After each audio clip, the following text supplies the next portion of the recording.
Be taking you all to a storehouse in the Bales. Leave anything you don't need behind.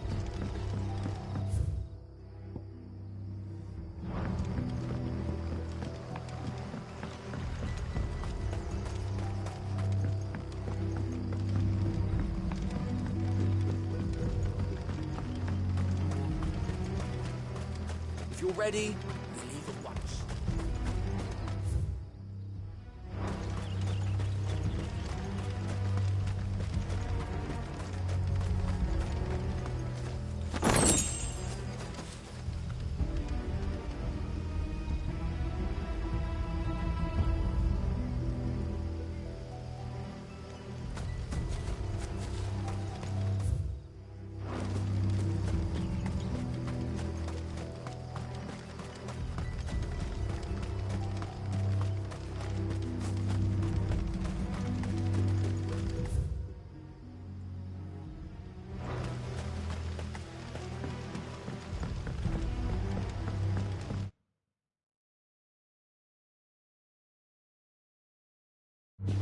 You know what you have to do. I won't let you down.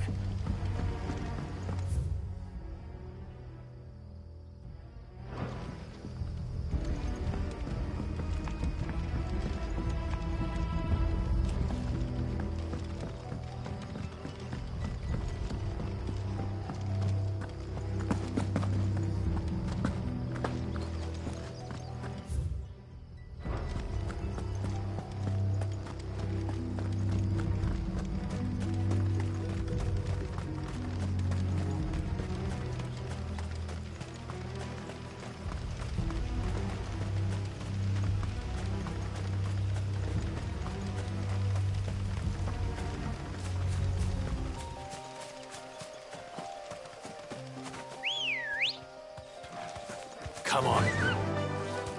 Faster!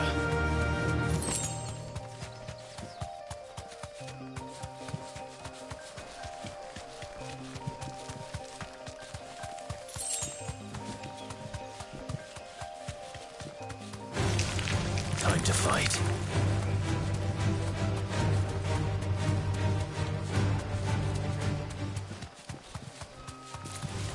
All right.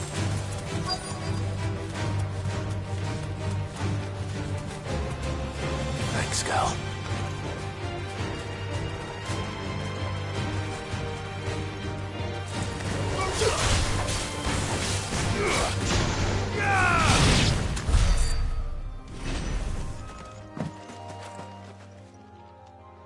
Oh, there you are, Sid. Thanks so much for coming. The, ruins are just over there, as is the creature I told you about, I'd imagine. Would you mind? Of course. I'll be right back.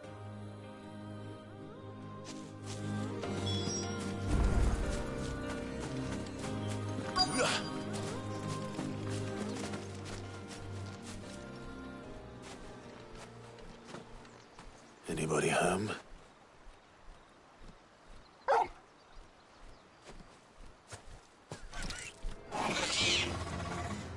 This must be our unwanted visitor. Time to go.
The things I do for you, Mid.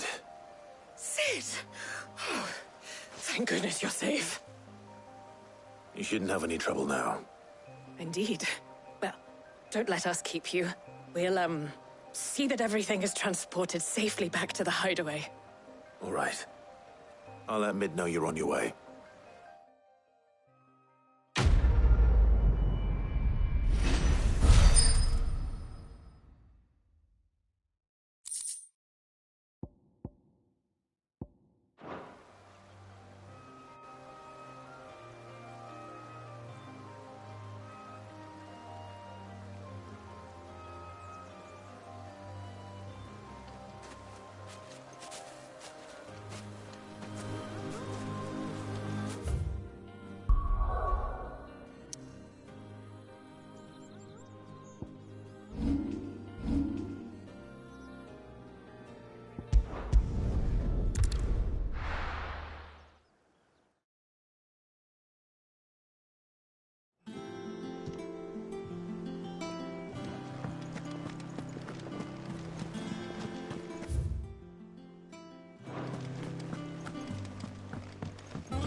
We're seeing troops amassing at every border crossing. Well, no surprises there. How may I help you today, Clark? All yours. Best of luck out there, Sid.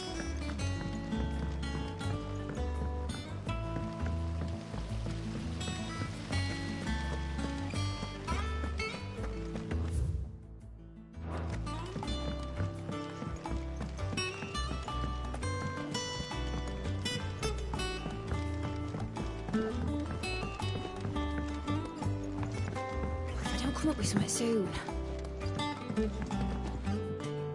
Mid. Helena has recovered the material for the helm.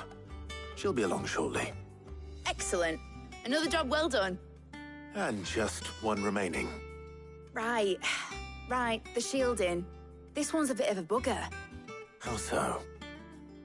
The plating's enough to stop the engines going pop, but those things will still be spitting out enough fire to set the rest of the ship ablaze. Which is why you need proper shielding. A prism for the dragon's breath that's blazing away inside. I thought a triple thick layer of tempered steel might do it. Or more of the stuff that the Fallen use, but they'd both be too heavy. The helm and the plating are bulky enough as it is. Add any more weight and the whole ship would be at the bottom of the briny before we'd even started. I need something light. But I've racked my brains and I just can't think what would do it. Well, if I were in need of obscure knowledge, I know whose counsel I would seek. Harpocrates. Tomes? Yeah, well, I'd thought of that, obviously. I've got all the details written down here. Can you take this to him, see what he makes of it? Right away.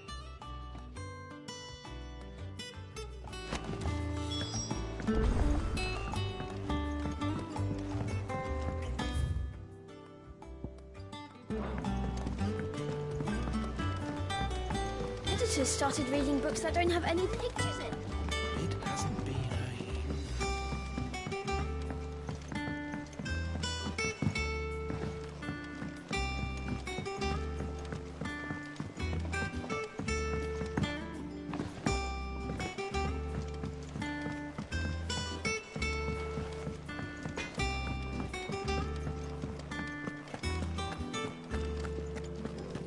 Thanks to Sid, the man who...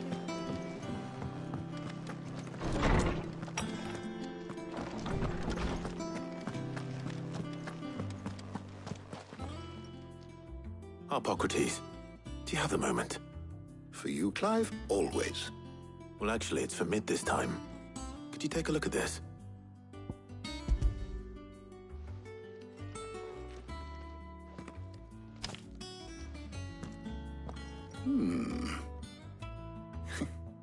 Shielding for a mithril engine. Whatever will that girl think of next? And what are these notes around the edges? She has some specific requirements for the materials. The shielding needs to be able to resist extreme heat on the inside, and yet remain cool enough on the outside not to set the ship alight, while also being light enough not to sink it. As you can imagine, She's struggling to find anything that meets her needs. I see. I wondered if you might know of a solution, or if you might be able to search the records for one. Perhaps it is not a different material she requires, but a different approach. What do you mean? Consider the lake we have made our home. Its blighted waters eat away far more quickly than fresh water or even brine, at timber and steel alike. And yet, we have made a home here from those very materials nonetheless. We have. But Bardolph must varnish every board twice over to keep it from rotting. And Obelisk complains that without a constant supply of pitch. I see. Early Gregorian histories speak of a preparation known as moon dew. It is said to be able to resist even the most ferocious flames. Before the dragoons tamed the worms and wyverns of the realm, nobles would daub their castle walls with it in order to guard against dragonfire. So if we could recreate it... It might be applied to some material or other in order to provide the protection it requires. As to how best to apply it and to what material, perhaps Bardolph and Obelisk might be of assistance. I shall speak to them and see what wisdom they might have to offer. If you would be so kind as to procure the necessary ingredients, I shall discuss the specifics of how it might be most effectively put to use with our two friends. The knowledge of the past may yet prove useful to we of the modern era. Thank you, Hippocrates.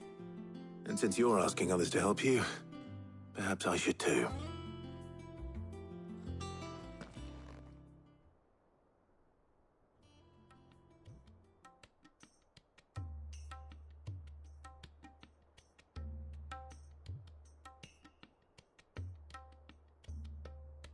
So you need a hand, do you? We do. I'll be heading to market for the ingredients we need. I could do with some help. And some company, too. The other can assist me in researching how best to prepare the shielding itself. Can we count on your aid? Always. Well, if Jill's game. Thank you. I am sure either of these fine young minds would prove indispensable in my research.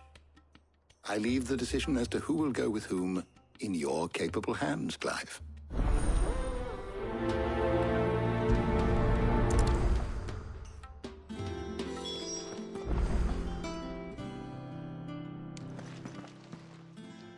So, Clive, have you made your decision?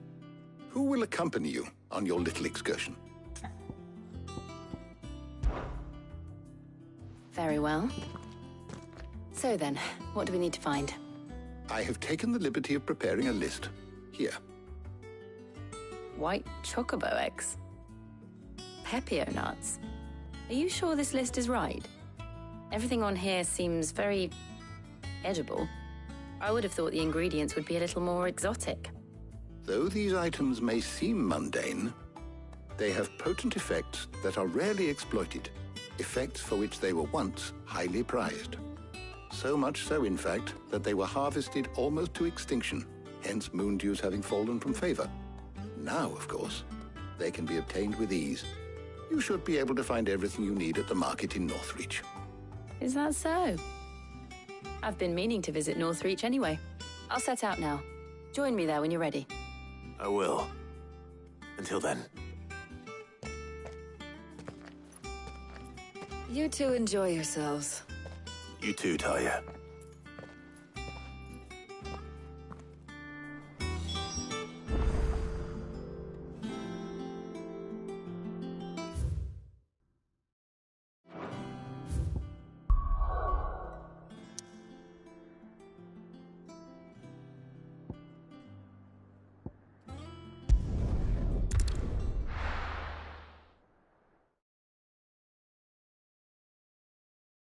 Now, where's Jill?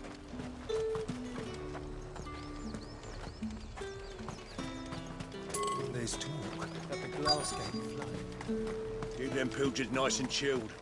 I won't have You can have a towel. How goes the hunt for ingredients? I've only just started. I'm sure everything we need is somewhere amongst all these stalls, though. Why don't we split up and see? We'll take a couple of ingredients each. All right. What am I looking for? How about you look for the pepio nuts and some garlic? I'll find the other things we need. We can meet by the gate when we're finished.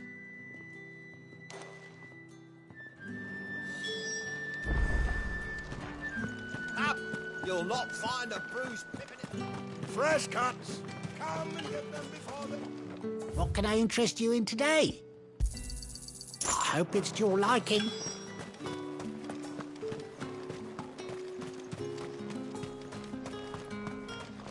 Oi, don't touch anything.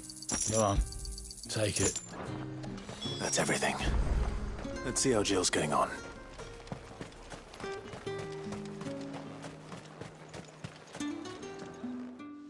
Did you find everything? I did. Here.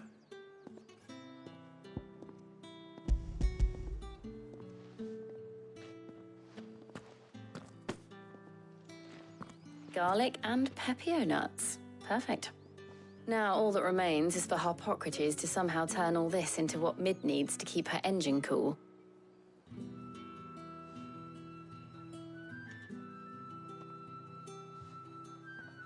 But before we head back, would you walk with me a while?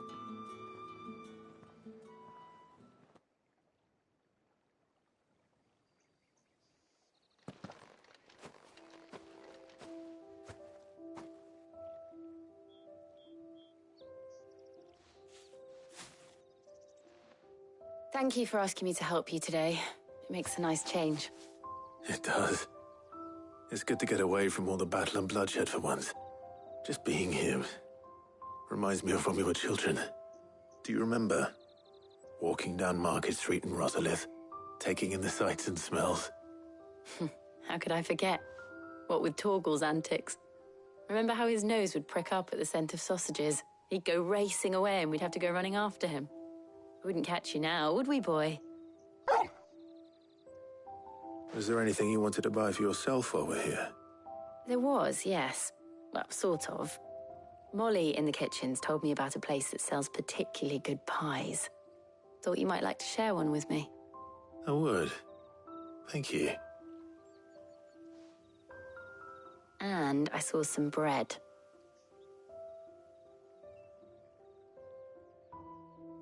Big white cobs like the baker back in Rosalith used to make. What do you think? I thought we might get some soup to dip it in. But then I tried a slice of the butcher's dry-cured ham and it was just... oh. You all right? Sorry. It's just... you're right. I really do feel like a child again being here with you.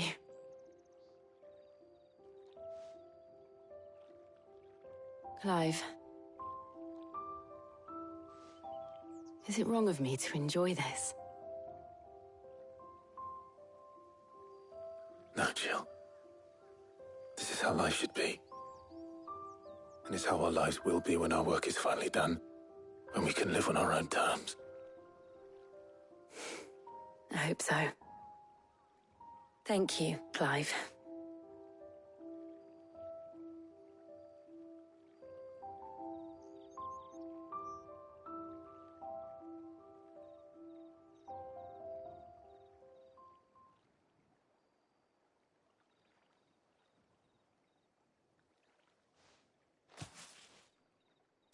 Well, I suppose we better be getting back. I need to give these ingredients to Harpocrates and Talia. I'll see you at the hideaway. Take care.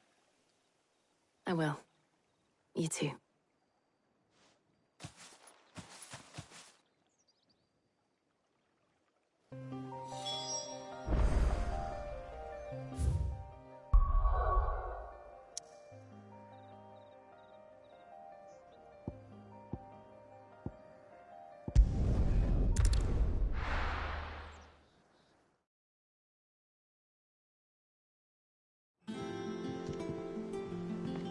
I wonder how Harpocrates is getting on with the moon dew.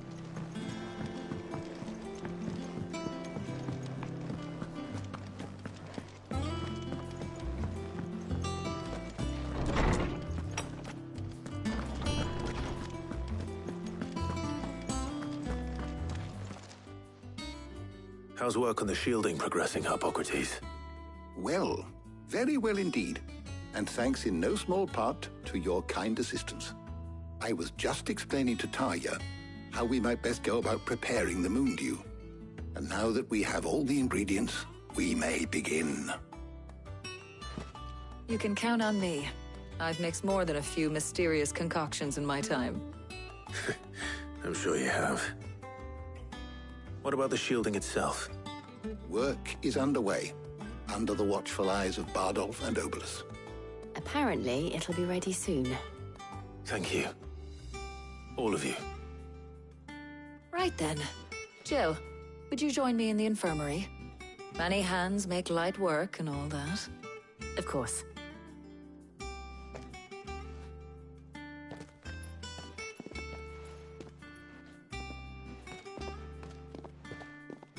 Oh, and Clive, thank you. It was nice just being with you.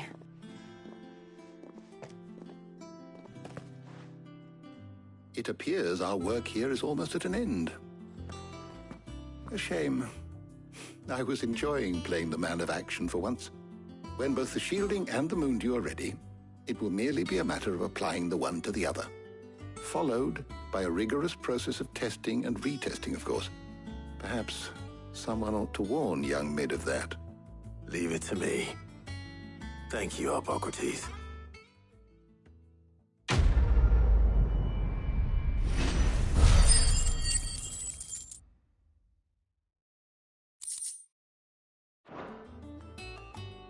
Well, I'd better go and give Mid the good news then.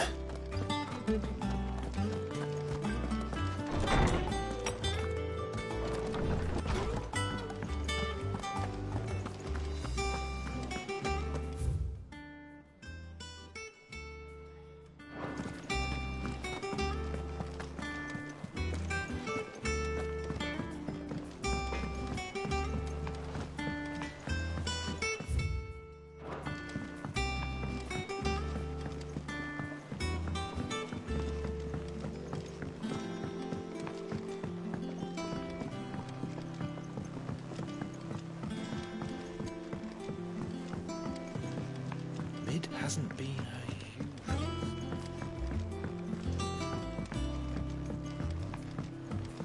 Editors started reading books that don't have any pictures.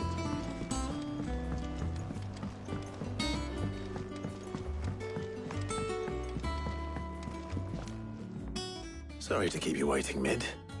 But you'll be pleased to know that work on the shielding is underway. You found something for it? In a manner of speaking, Hippocrates knew of a substance that's highly resistant to heat, a coating that should provide the protection you need. He's supervising the construction and testing of the shielding as we speak. Brilliant! I knew you wouldn't let me down. Don't thank me. I'm just the errand boy. Right then, better start working out how to bolt all these bits together. To the Black Hammer!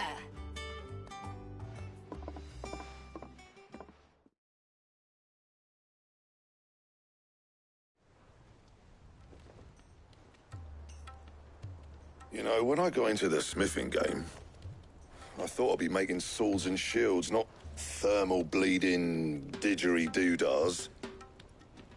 Displacement stacks. Same difference.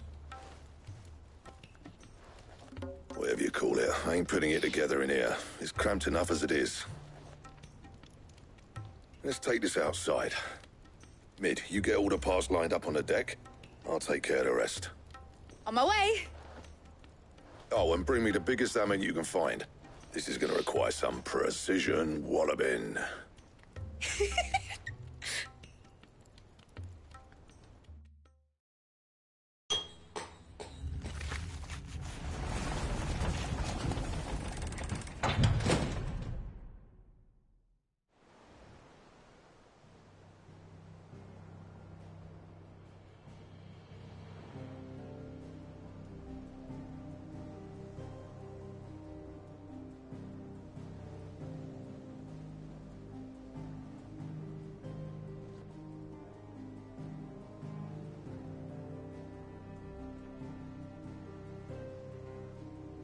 It's finished! It's finally finished.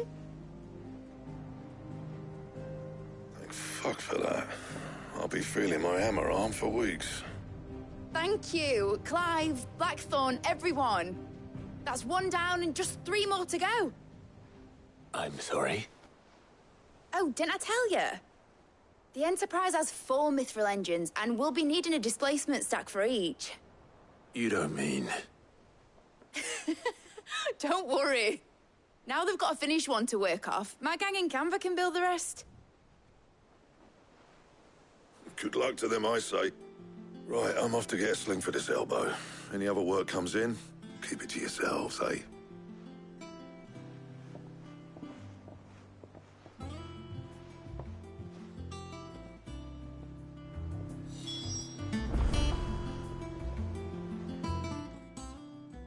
What's the matter?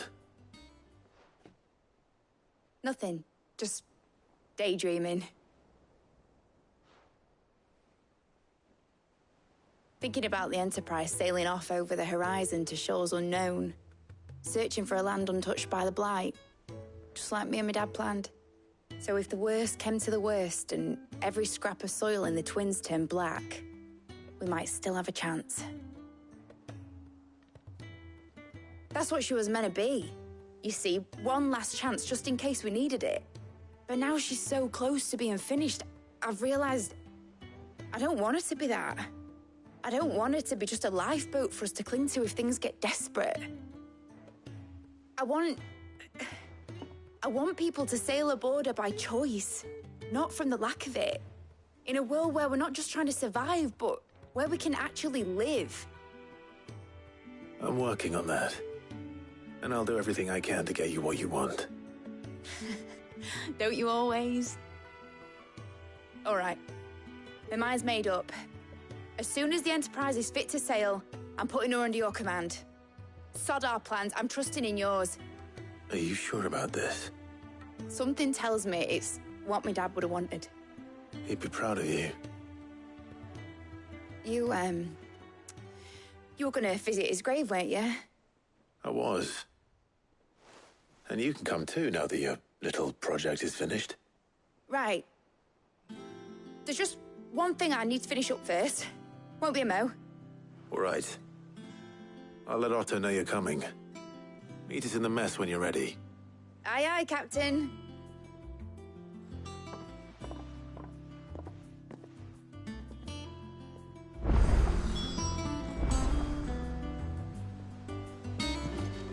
It told me she was building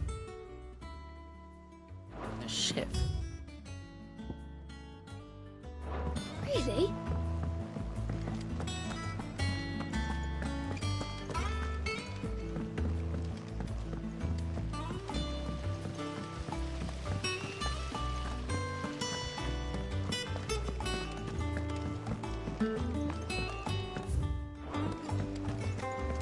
Think Mid might need some help.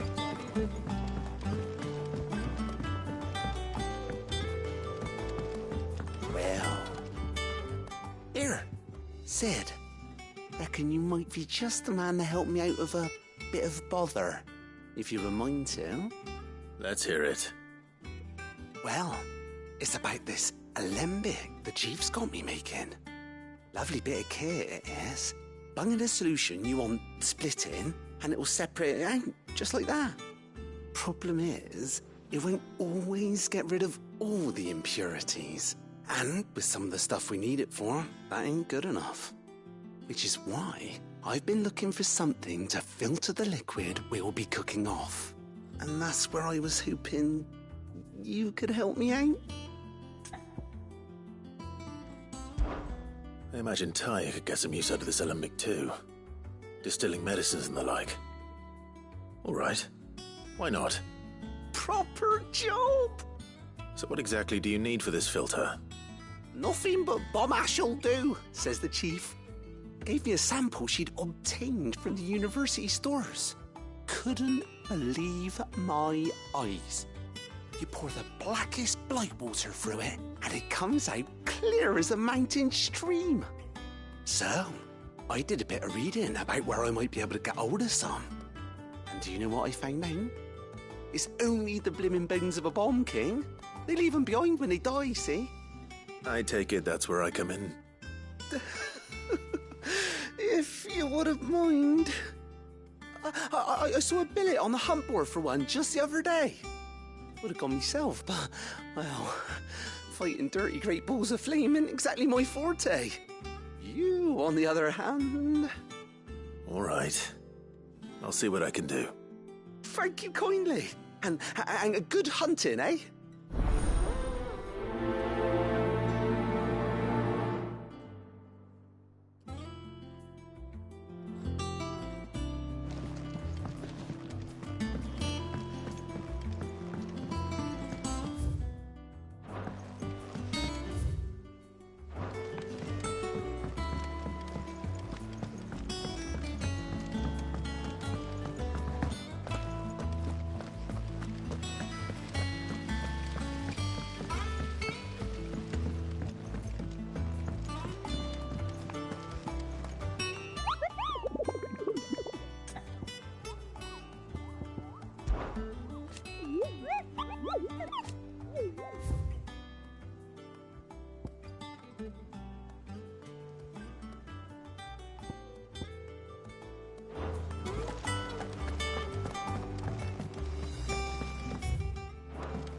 It told me she was building a ship. Really? Is that the thing Tomes helped to do?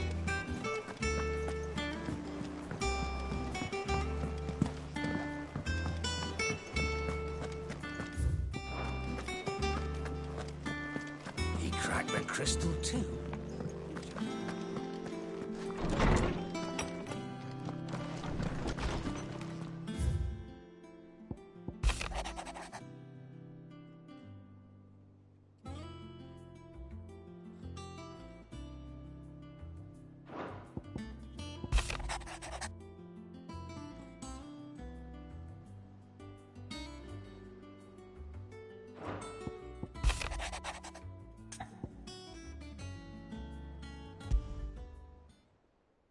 Trouble with the ledgers. Shouldn't he be asking Otto for help?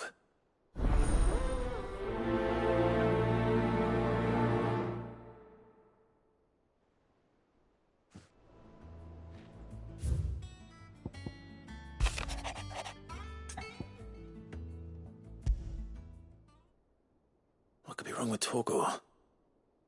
He seemed well enough when I last saw him.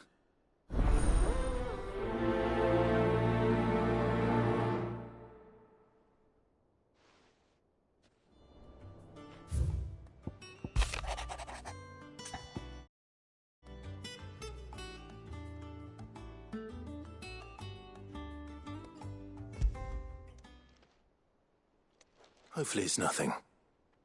But I should speak to Blackthorn just in case.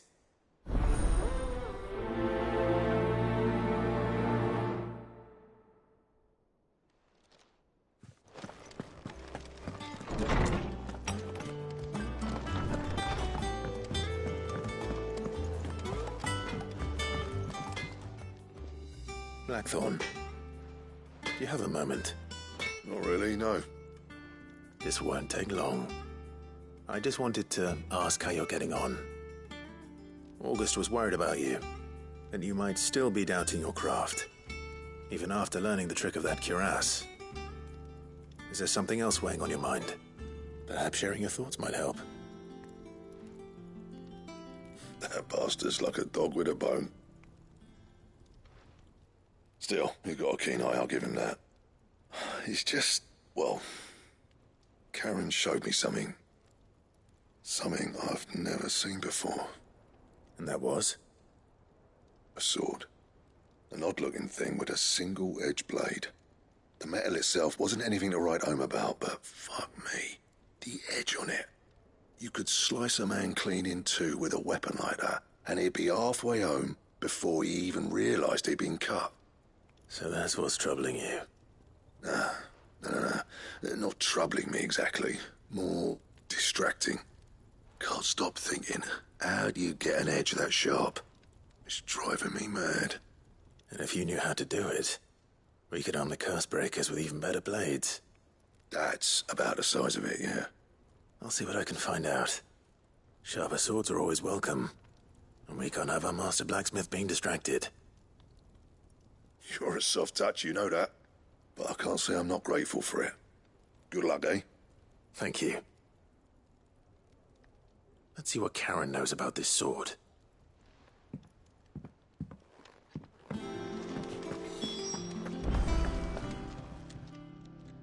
I got your note. You think something's wrong with Torgal? So you can read. Congratulations. But I didn't say how we're wrong with him. I said something weren't right. He's not been eating me treats. He used to love cracking the bones from Molly's boiled brown, but now he won't so much as look at them. Didn't like him. Which is why I'm of a mind that his mind's on something else. You've not been working him too hard, have you? No harder than usual. Is that it, boy? Do you need a rest? What was it you said he was? A frost wolf? That's what the lawsman seems to think. Then maybe this all has something to do with whatever it is that's woken inside him. I suppose things have been different since Rosalith. Perhaps Hippocrates knows something. Instead of everything, you mean? Perhaps. You're looking well, Karen. What do you want? Out with it. I want to know about the sword you showed Blackthorn. Single-edged and extremely sharp. Running around after him again, are you? I suppose I am, yes. But I need to help him find out how to work an edge like that. It's driving him to distraction. Little wonder, I suppose. There's not many like that make it as far as the twins, and those that do go straight into private collections. Which made it nice and easy finding a buyer. Can you tell me who bought it? Where is it now? You think I tell people who my clients are? Suppose you're not likely to go nicking him off me, are you now? Fine. If you stop mooning at me like that. Lord Ignac's the man you want. Dalmekian bloke. Collects weapons and the like. And he's got more money than sense, which is why he's one of my favourite clients. Reckon he'll still be at the inn in Dalamil, where I left him. Thank you, Karen. Oh, and he's a touch eccentric, if you take my meaning. I appreciate the warning.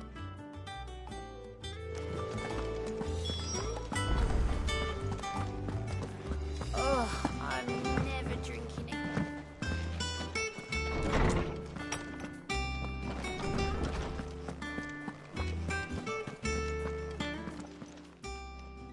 Lawsman, I need to ask you about Torgal.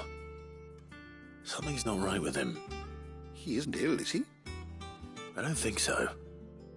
But according to Lady Karen, he seems to have lost his appetite, which is certainly a new development. She says he's hardly been touching his bones of late, and she believes it may have something to do with what happened at Rosalith Castle. I rather think she might be right, though not about his appetite. All canids are instinctively inclined to crack open bones for the rich marrow that resides within, and I see no reason why a frost wolf should be any different. Accordingly, I suspect it is not a lack of appetite that afflicts Torgal, but a surfeit of it. If we assume that his newfound magics require additional nourishment to sustain, it may well be that the bones Lady Karen is accustomed to providing are no longer sufficient. Frost wolves, after all, habitually prey upon far larger animals, whose bones may yield altogether different nutrients. As to where one might find a suitable substitute, some antelopes that graze the meadows of eastern Rosaria have been known to grow to a size more than double that of their lesser cousins. I don't recall ever seeing any that large. And little wonder. The oldest and largest such creatures rarely leave the safety of the highlands for fear of predators. The last elder antelope sighting I recall hearing about took place near Cressida, and that was long before the village was abandoned. Even so, it seems like a good place to start. Good hunting, Clive.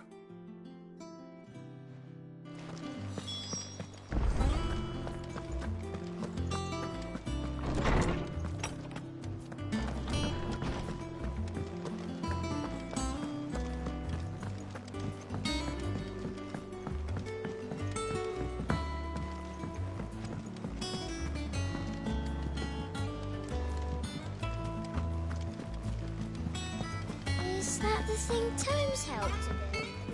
It told me she was building a ship.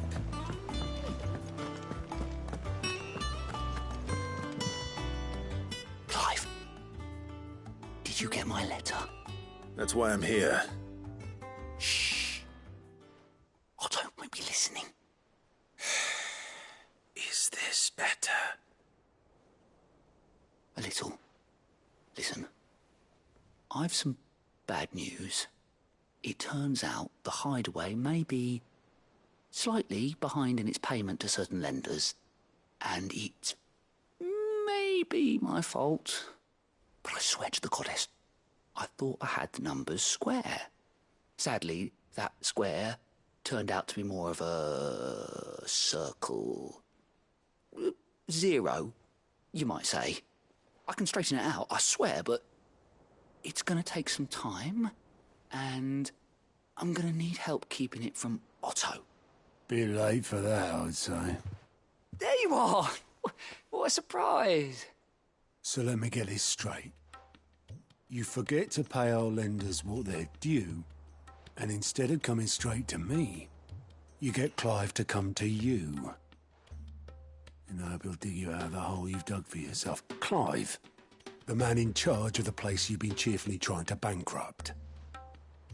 And you thought this was a cunning plan. Why? Well, who needs paying? Oh, just Martha. And the dame. And, well, Lady Karen. But only 500 talents. We owe 3 of our most trusted friends 5 million gil. Each. 5 million each. They lent us the bulk of the money we used to rebuild the hideaway, you see, and, well, I must have made some sort of oversight. Those ledgers were my responsibility, and it was my decision to entrust them to you. This is my fault. Do we have that much to hand? I can always ask my uncle. No, we don't. And no, you won't. We've lightened Lord Rossfield's purse enough. After the king's ransom we had off him, he deserves better than to see our begging bowl. Besides, we'll need to learn to stand on our own if we're going to make this work. All right. But that doesn't mean you have to shoulder the burden yourself. Is there anything I can do to help? There might be. How'd you fancy taking these to Martha and the dame? Rocks. Rocks, he says. Worth 1,000 talents apiece, these are. A little something Sid and I set aside for when times got lean. And I reckon 15 million in overdue debt probably qualifies. I just hope our associates' eyes are a bit more discerning than yours. I'm sure there will be. Should be me making the rounds, really. But you know how it is with this place. Orders to bark, arses to wipe, and all that. I know. Which is why I don't mind going in your place. Go. Do you know why I only gave Master Clive here 2 star rubies?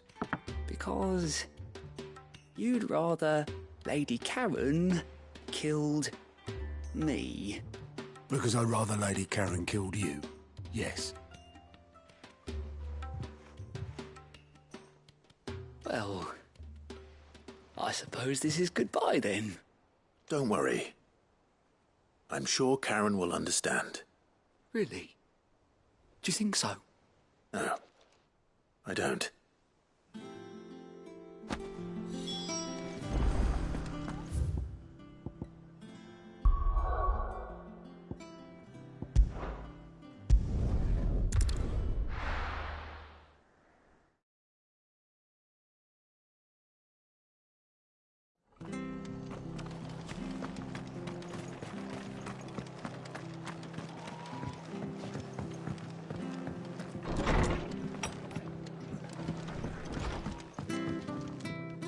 Clive, we weren't expecting you. I wasn't expecting to be here, but it seems we still owe you a considerable amount of coin for your help with our rebuilding efforts. And though I doubt it's what you were expecting, we were hoping you'd take this as payment.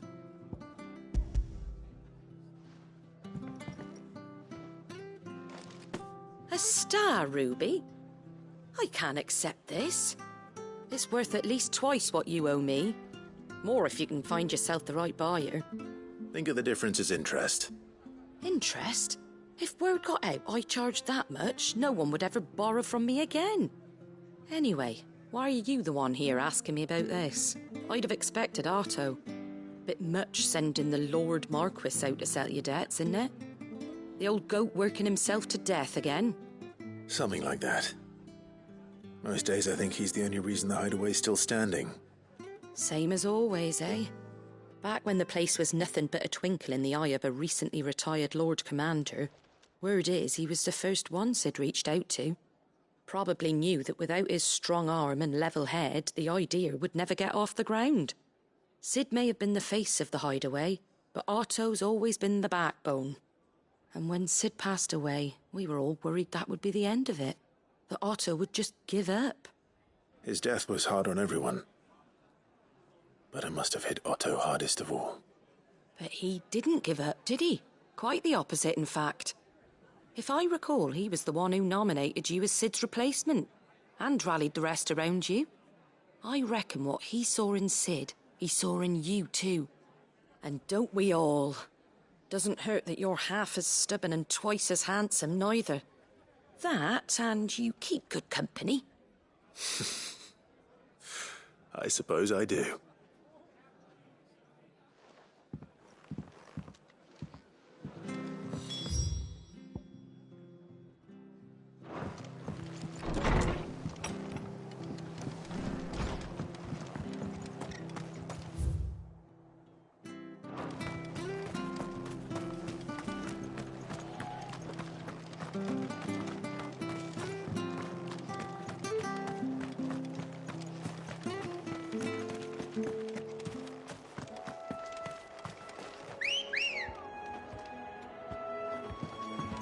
Ready, go?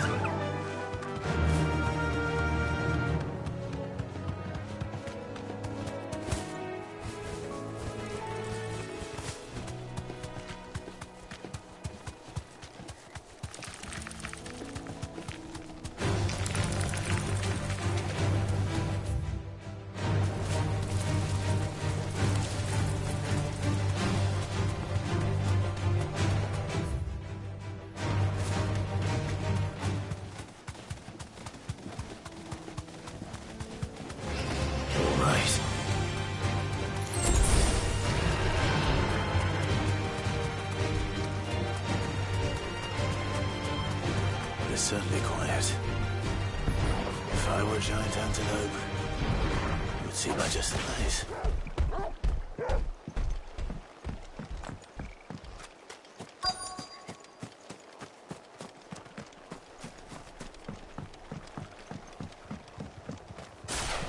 I doubt we'll find one bigger than that. You hungry, Torgal?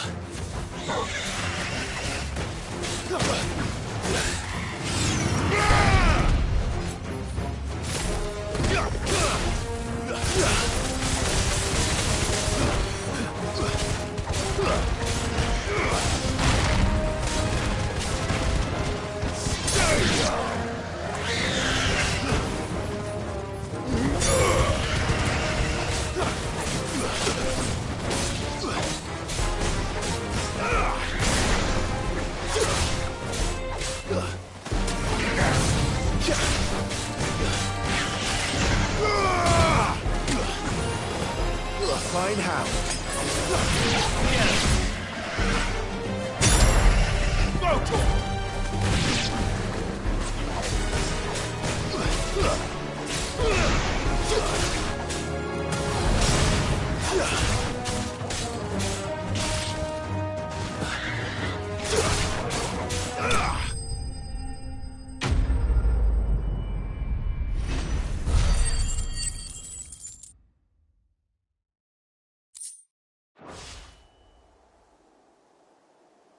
Now,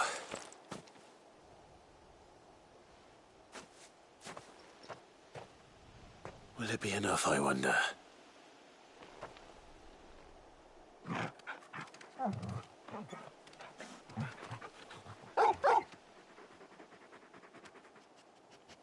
I say that answers my question. Which means we owe the lawsman our thanks. You're just a big puppy, aren't you? A very big puppy.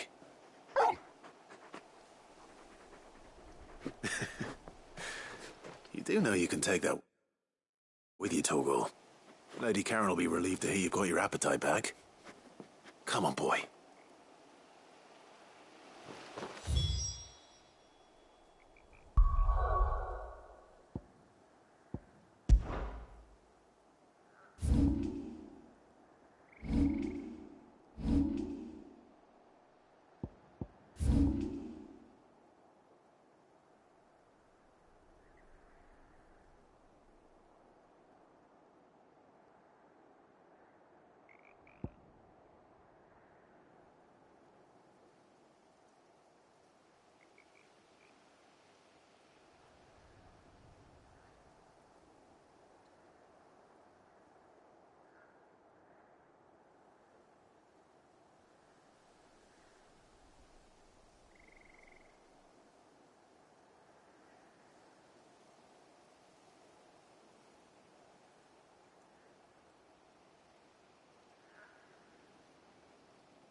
There's talk that the Glassgate flood has finally spread to the world.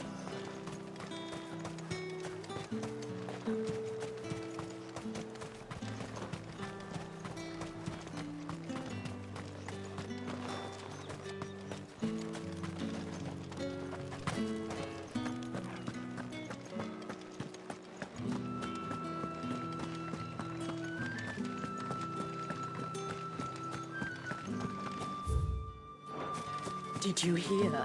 The gates to heaven will be. I want to see you. What am I going to do without sweet water and oil of talc? Stop. Milady, I come bearing gifts. Gifts? Whatever is the occasion.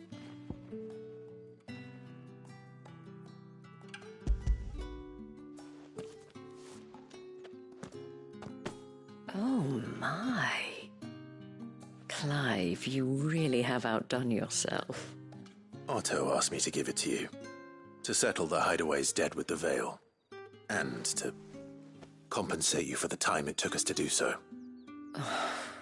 You disappoint me, Clive. I thought you might finally be warming to me.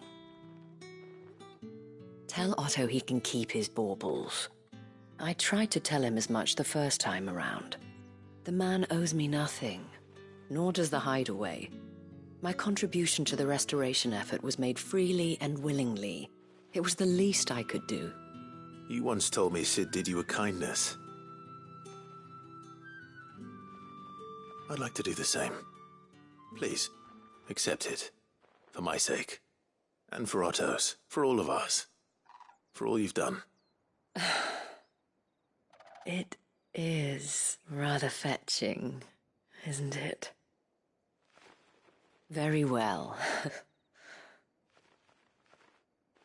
Otto is lucky to have you, Clive. I doubt anything could ever replace his son. But you and the others at the Hideaway are the closest thing he has to family. Otto had a son.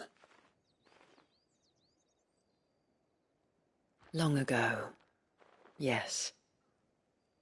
Sid told me Otto lost him when he was just a boy, and blamed himself for not being able to stop it.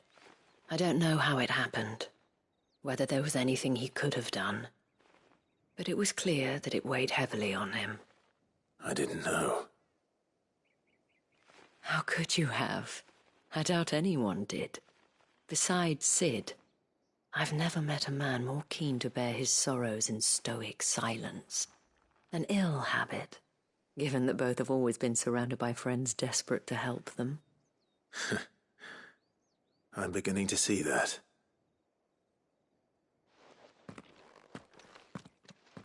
Go will want to know the stones were delivered, if he's still with us.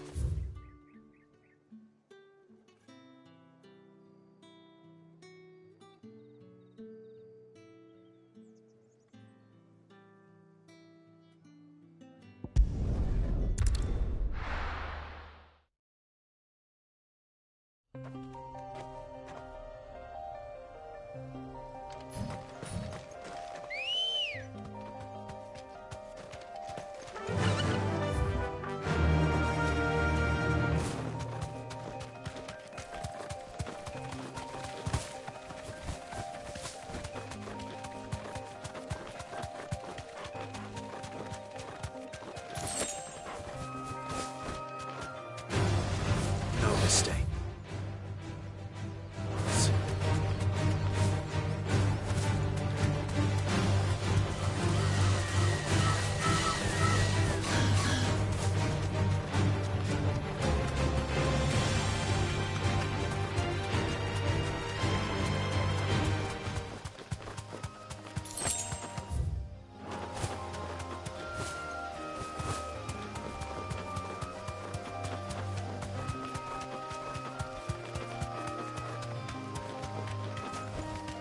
No need to ride from here.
Here. Greetings, Your Majesty.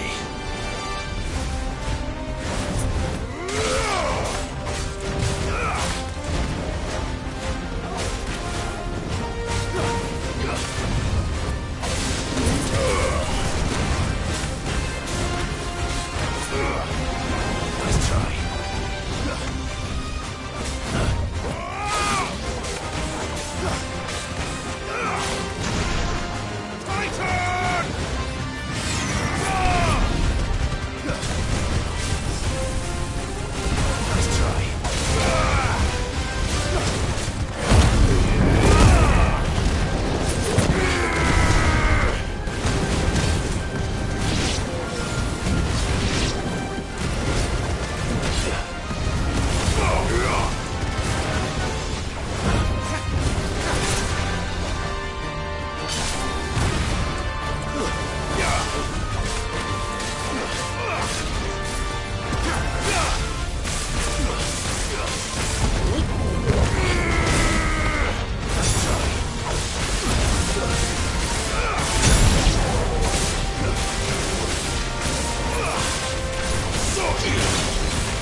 Your reign is over. Now to collect the ash. I should... This looks like the stuff. Let's see if there's any more. Better already. That should do it. If the wine needs more than this, he can fetch it himself.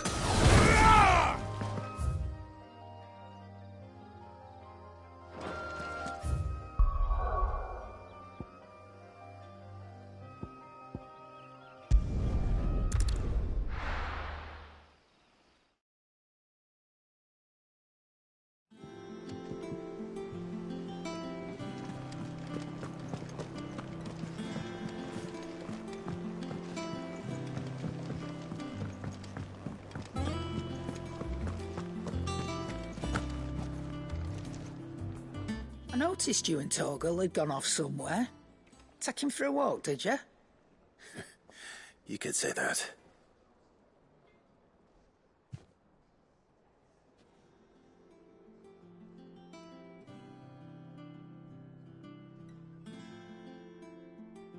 So, Molly's leftovers weren't good enough, eh? That'll teach me for treating you like you're still a pup. All right, no need to shout. Now we know what you're after, I can see about getting some in. Speaking of which, I brought one for later. Can I leave it with you?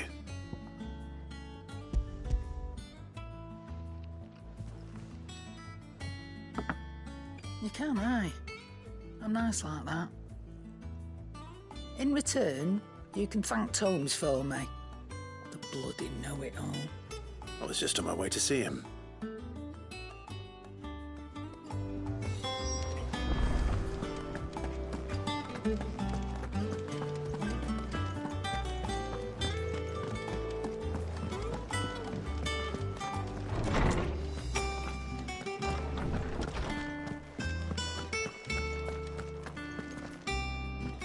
Ah, Clive. Were you able to locate your quarry? We were indeed, Lawsman. You pointed us in exactly the right direction.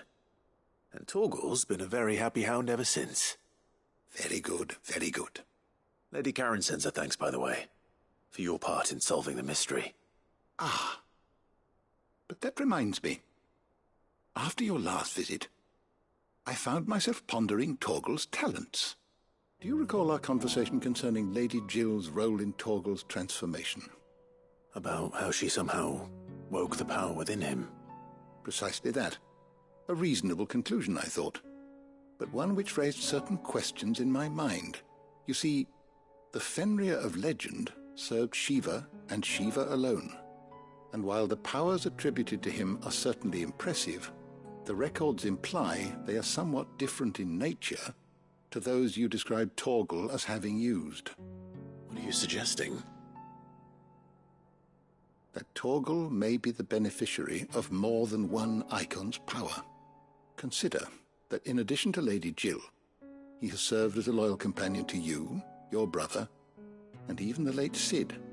In short, the icons hitherto near at hand, or should I say at paw, have been diverse and plenty, and that number has only grown as the realm's dominance have fallen to your sword. One can but speculate as to how all of this has affected Torgal.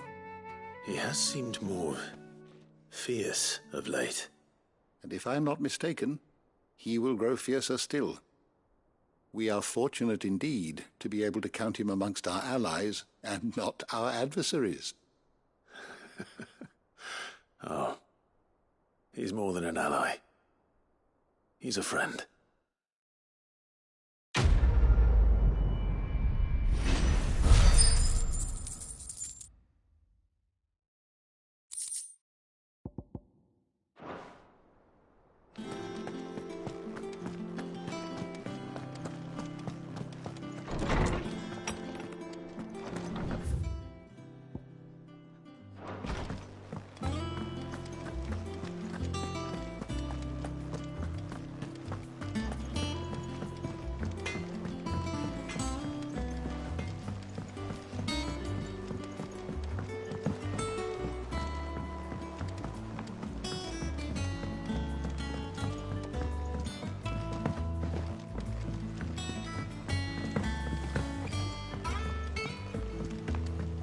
Wish I could take one of our birds.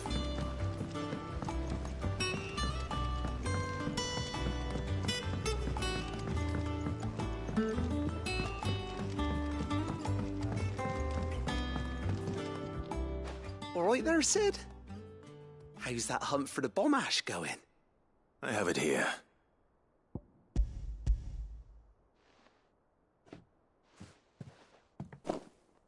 That's the stuff.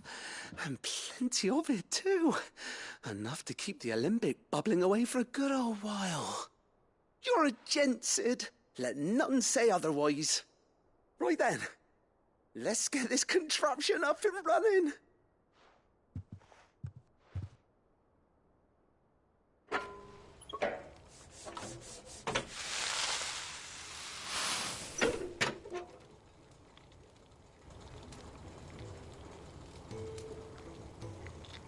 There we have it. The Telemon Alembic. And it works just like the chief said it would. Very impressive.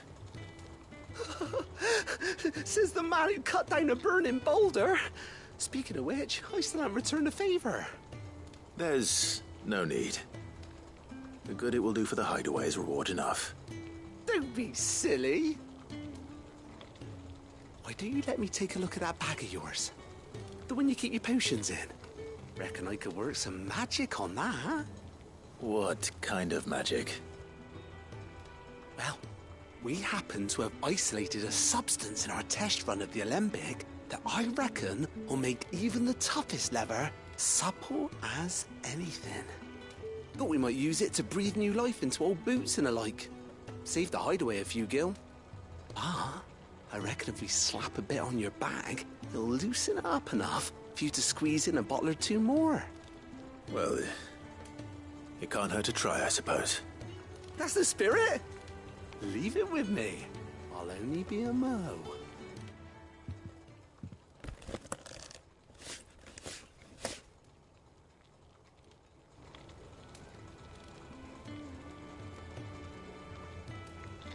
Well, what do you reckon? It certainly feels more flexible. Right? Told you. Thank you. I think. No. Thank you for supporting Mid and the rest of us in our endeavors. Without you, we'd never have been able to discover wonders like that stuff I rubbed on your bag. And I'm telling you, there's plenty more where that came from.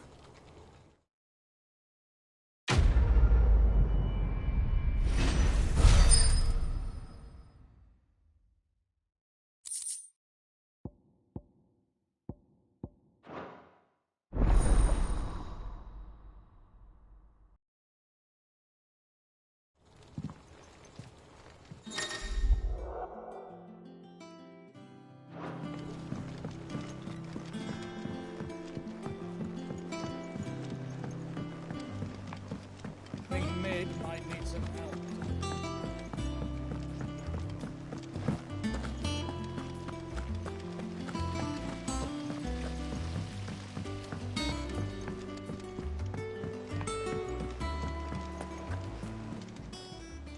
Oh, I wasn't expecting you back so soon. Here you are. Come again. I may have more for you. Good. Still alive, I see. So Lady Karen accepted the ruby. Ah, about that. I tried my best, but she was just too stubborn to take it. She threw it right back in my face, in fact, and told me I could stick my stupid stone where the sun don't shine. Karen refused payment. I hope it wasn't something I said. I'm sure you were as tactful as ever. Let me see what I can do. Oh, wonderful. I hope you have better luck than I did.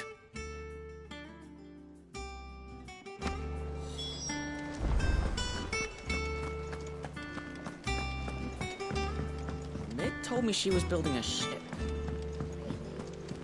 Is that the thing Tomes helped?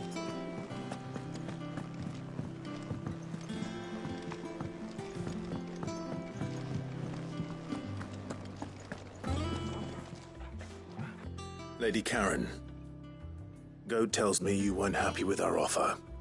Would you prefer the debt was repaid in coin? What debt? I don't recall lending any of you like me hard-earned gil. I may have tossed a talent or two in the hideaway's coffers, but those were donations, and you can hardly call it charity if you go asking for it back. Of course not. But one good turn deserves another. And our circumstances have changed. Surely you wouldn't shun the gratitude of a pauper who happened to have become a prince. Oh, so you're a prince now, are you? Fine. But I'm selling it and taking what I'm owed, then you're getting the rest whether you like it or not.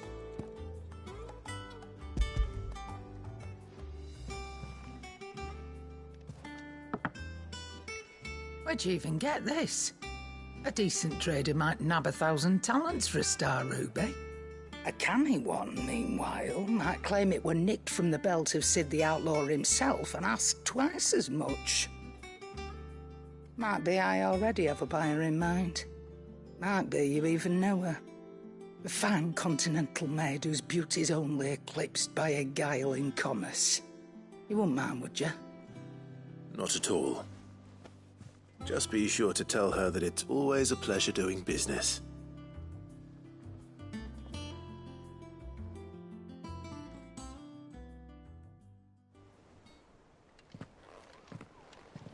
I hear you ended up delivering all 3 stones.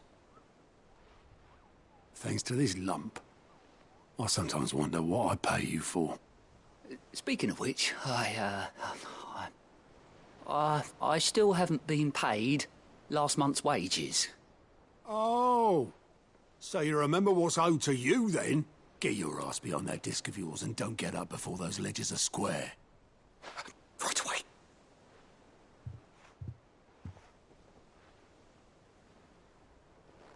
I've seen that before.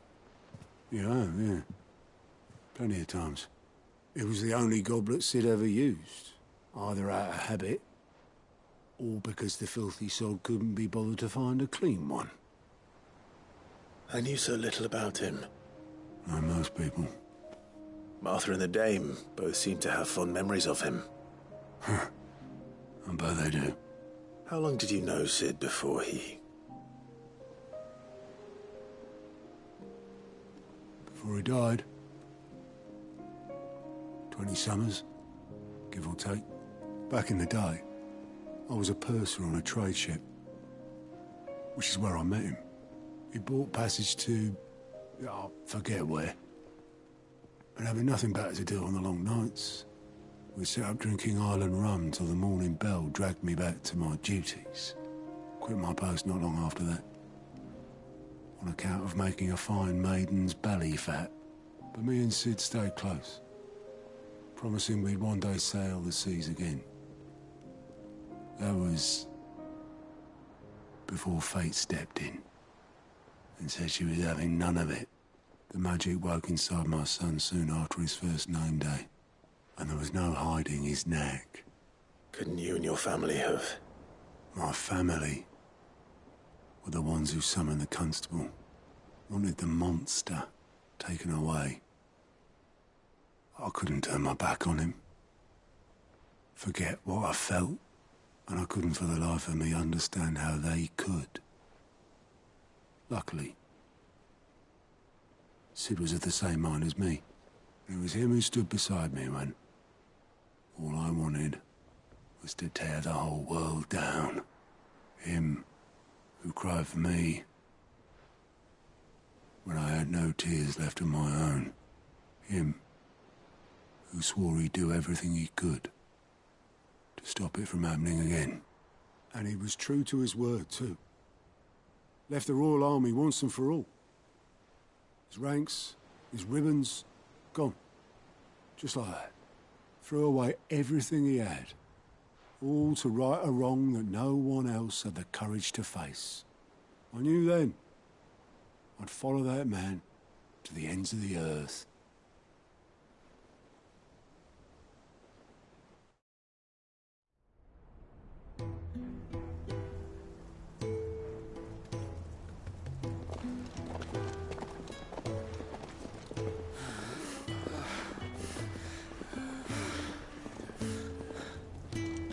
was always too clever for his own good, was Sid. Saw the world for what it really was, while the rest of us were content to go along with the lie we were shown. And it can't have been easy, bearing that burden alone.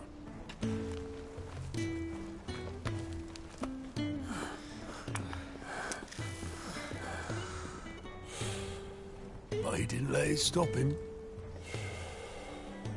He never lost faith in what he believed was right.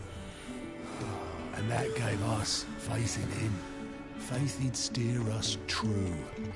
So I swore to myself that I'd always be right behind him, ready to catch the stubborn sod, if ever he should fall.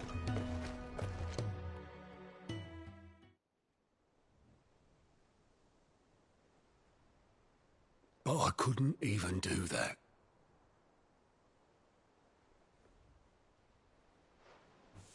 Ignore me. Just the ramblings of a tired old man. Leave that lot. I'll tidy it up in a bit.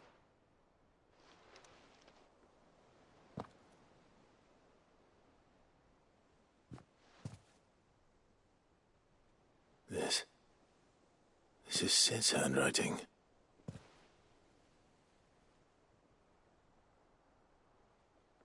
Dear Otto. I may be drunk, but I wanted you to know this place would be fucked without you. I love you, you grumpy old sod.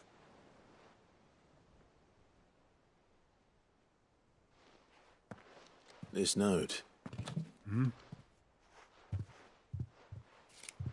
What about it? Sid was right. Without you, we'd all be lost.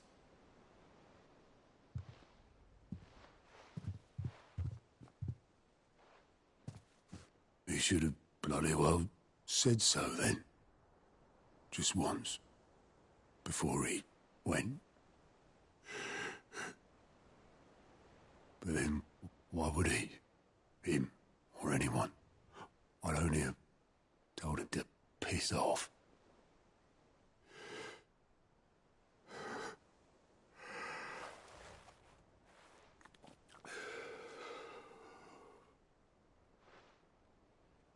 You're wrong, though.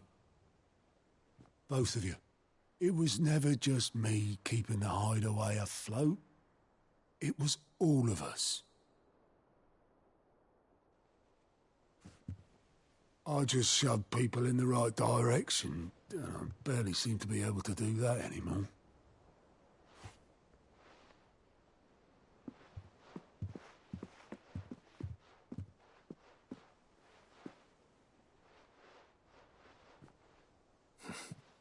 Would you rather go at the helm?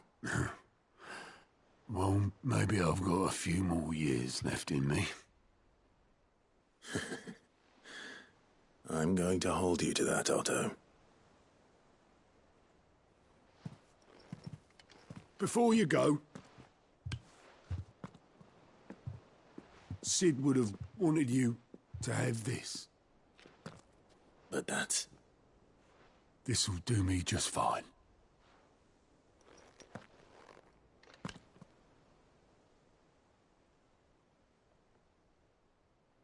Thanks for the ray of sunshine.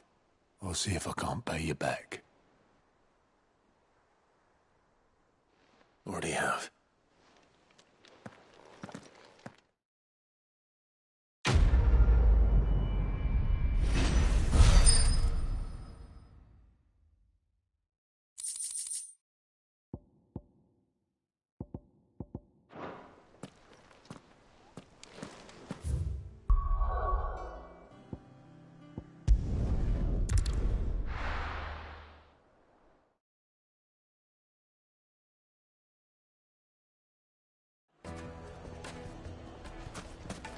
People take notice of wealthy men.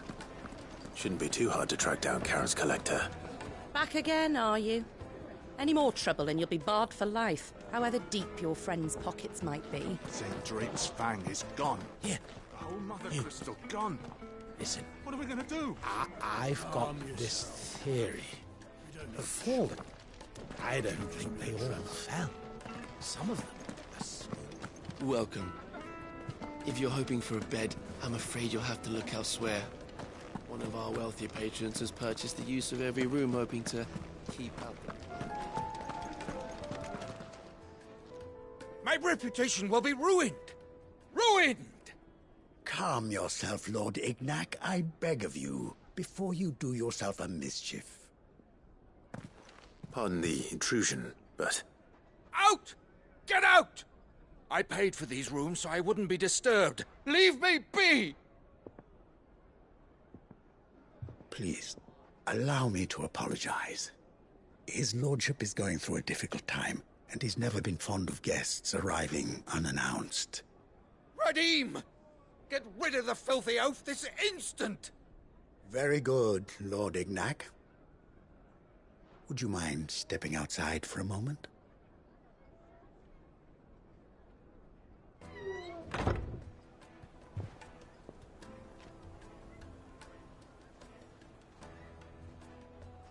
I'm sorry if I've caused you any trouble. That? No. That's just how his lordship is. Though the morning's events have left him somewhat fractious. He has been dispossessed of his luggage, you see. The thieves also made away with a considerable amount of coin. Coin the innkeeper will soon be keen to collect. I don't suppose a certain blade was among the stolen items. A single-edged sword. It was purchased from a merchant friend of mine.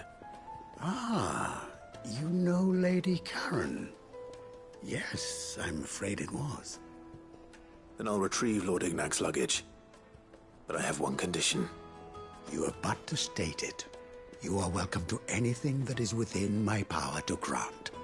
I want an audience with Lord Ignac. A few minutes should be enough. Then I'll be on my way. A condition I would be a fool to refuse. Of course, you shall have your audience. I don't suppose you saw where the thieves went? I did not, no. Though some discreet inquiries made on his lordship's behalf mean that I know where you might find them. The bandit's bed. Every ill-gotten coin in Dalamal is said to pass through that disreputable corner of the Valcroy. And that's where I'm heading. I shall speak to Lord Ignac in your absence, and arrange for an audience upon your triumphant return. That will be very kind of you. Farewell, and best of luck.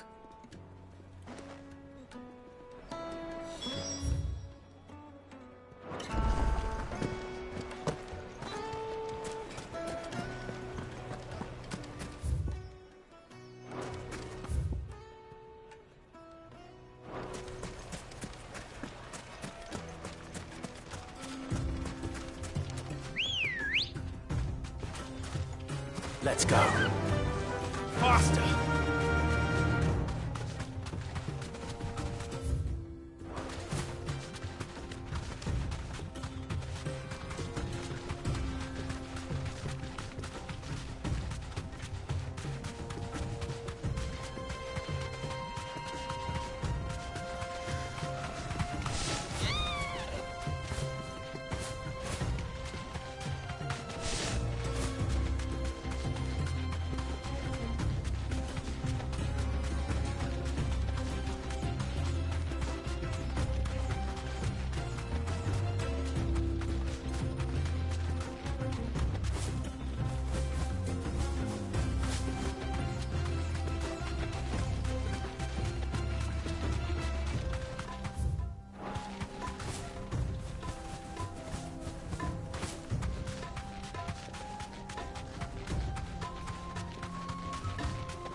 Got company! Come on, lads, let's tear the bastard's head off!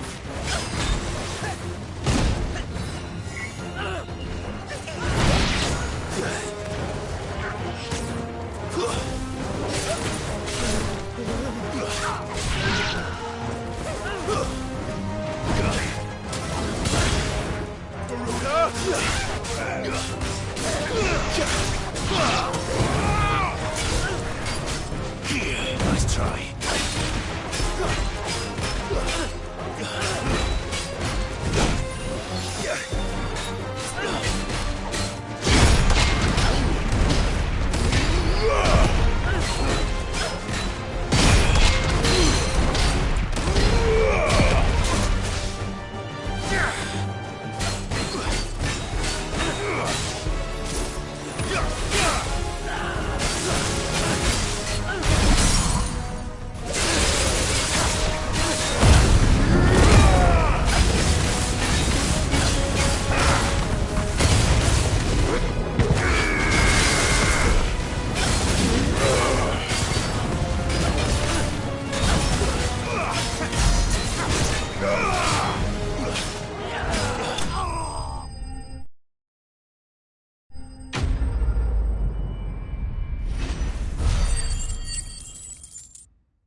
This must be Ignac's luggage. Nothing seems to be damaged. All right. Let's get it back to Delamel.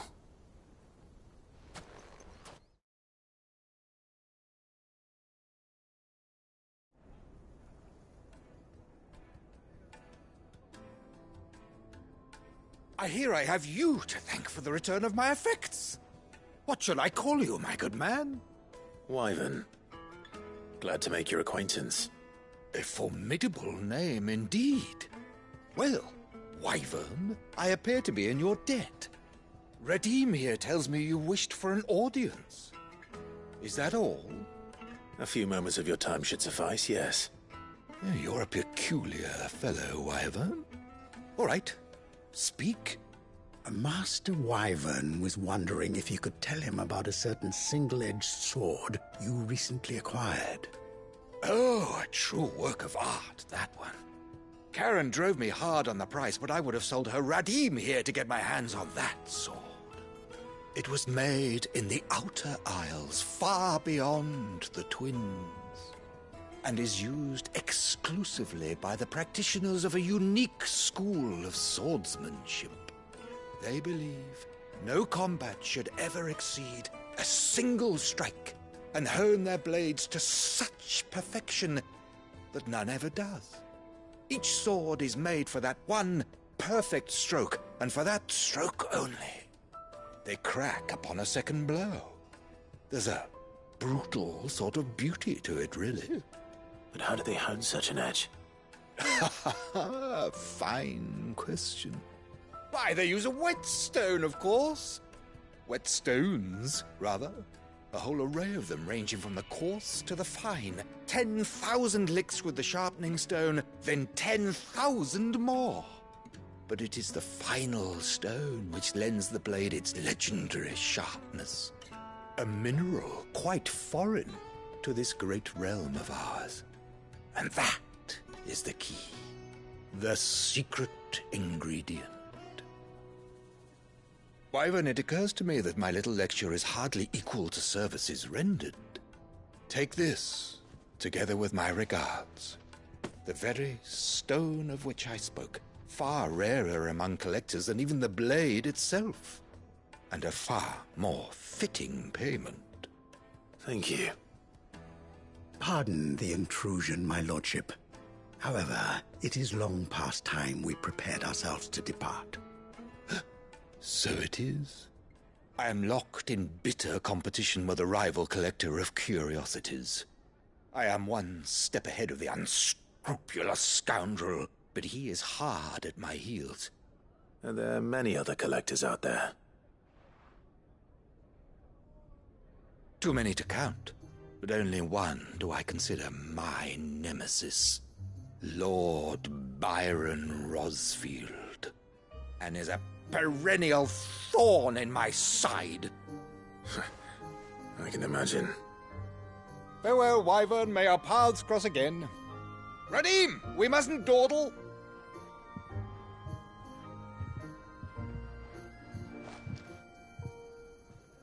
I think his lordship is rather taken with you, Master Wyvern. Thank you again for your assistance. Coming, my lordship. I'll be right there.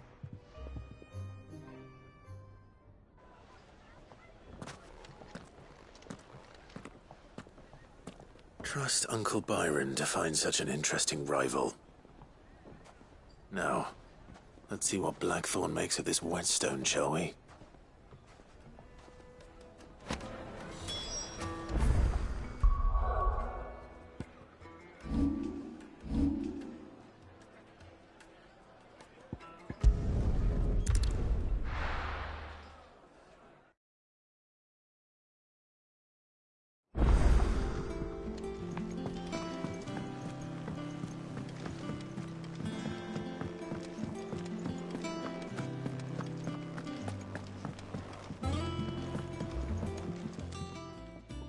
Sorry for the wait, but hopefully you'll agree it was worth it. You learned something about that sword, then? I did better than that.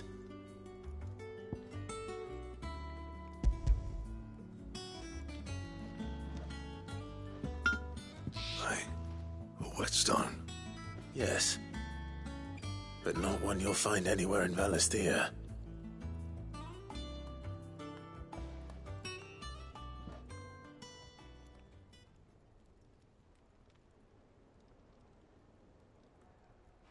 No wonder I couldn't get the same finish on the grinding wheel. One hit and all done, eh? Might not be so bad if all you ever fought were duels. But good luck on the battlefield. Your second opponent would be your last, no matter how good you were. Even so, is there some way it could be used to give the Cursebreakers an edge? I think so, yeah. With this whetstone and the right kind of steel, I could probably even make a twin of the blade that rattled me. But there'd be no replacing this little rock once I worn it down to a sliver. I reckon we get a dozen swords from it, if that. Swords that the Cursebreakers wouldn't know how to wield properly, and that would see them through a single fire piece. Nah, no point trying to copy that thing. Be about as much use as a wax anvil. But finishing our blades with a whetstone this fine, now that's something to consider. And what's finer than fallen masonry, eh? Or more hard-wearing, for that matter. Just imagine it. Good Valisthean steel with an edge as sharp as any found in the Outer Isles. I won't make a copy, nah. I'll make something much better. I'm sure the Cursebreakers will be delighted. Just don't push yourself too hard. Don't you worry about me, sunshine. I've been working day and night since I was half your age, and I'll still be here when you're long gone. Hey, thanks, Clive. I mean it. I owe you one, August too. It's good to know someone's looking out for me. He'll be happy to hear you said that. And I'll see that my debt to you's paid. First new blade I make's got your name on it. You come and find me when you've got the materials. All right. I will.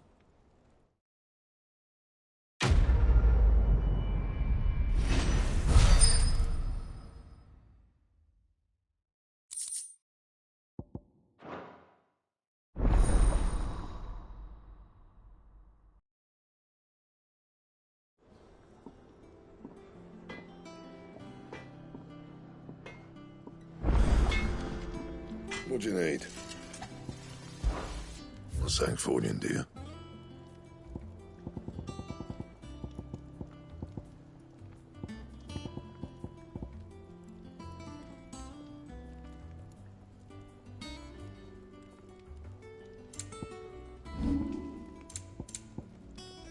Anything else? He cracked the crystal too. Joking. It's no joke.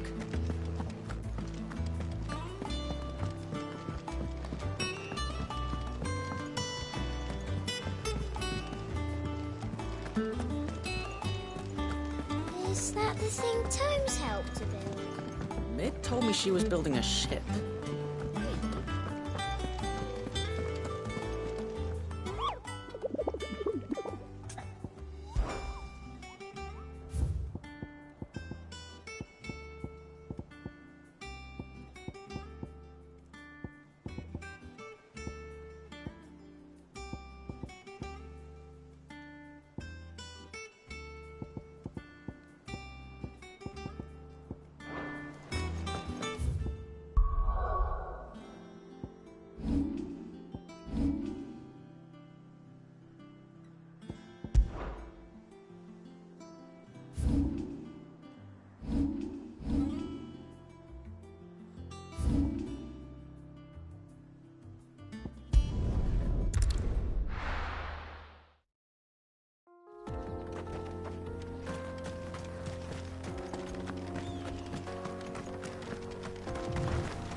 blade yet hungers. So do I. Come. Let us feast on your flesh. Your feasting days are over. Want some more?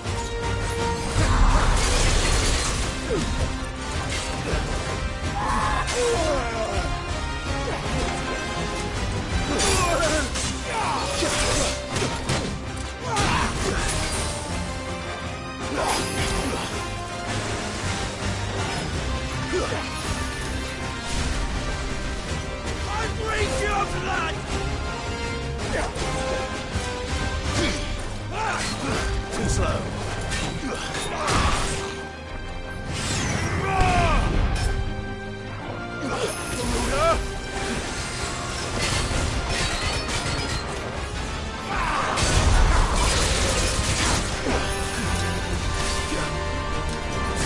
Snap you like a twig!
Those who kill for sport deserve no better.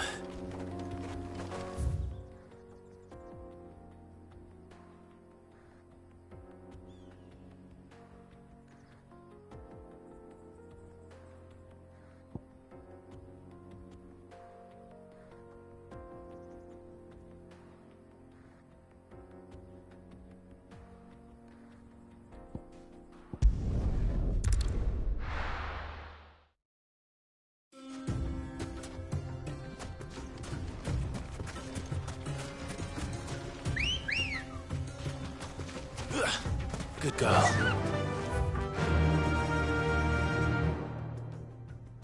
Fly, Ambrosia.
holding back.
All right.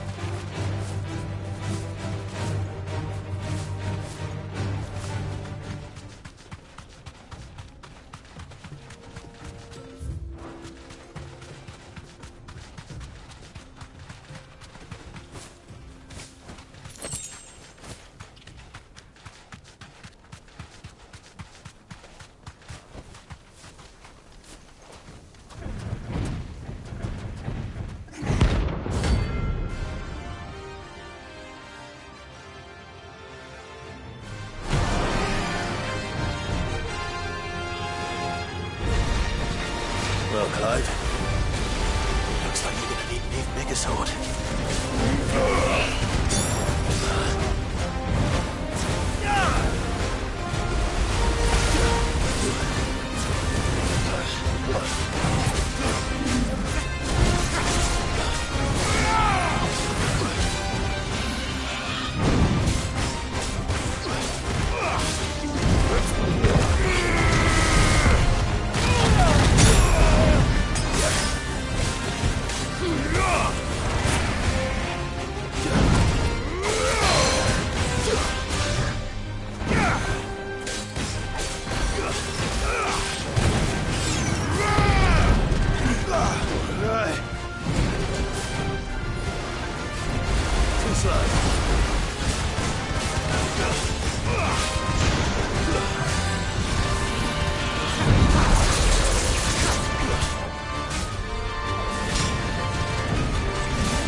It should have stayed in its shell.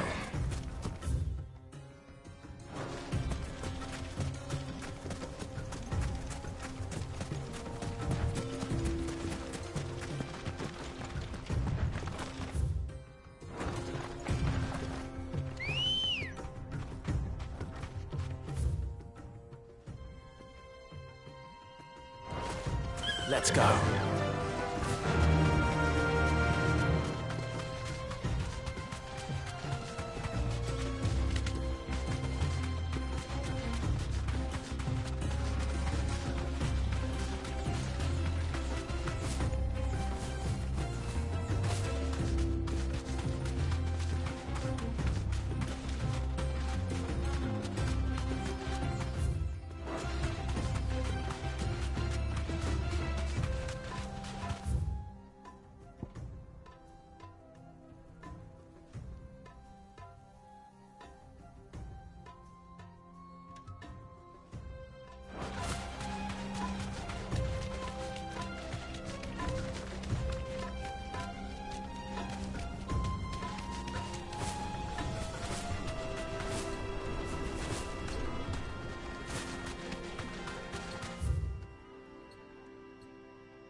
Good girl.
Enough of you, are there?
They don't look happy.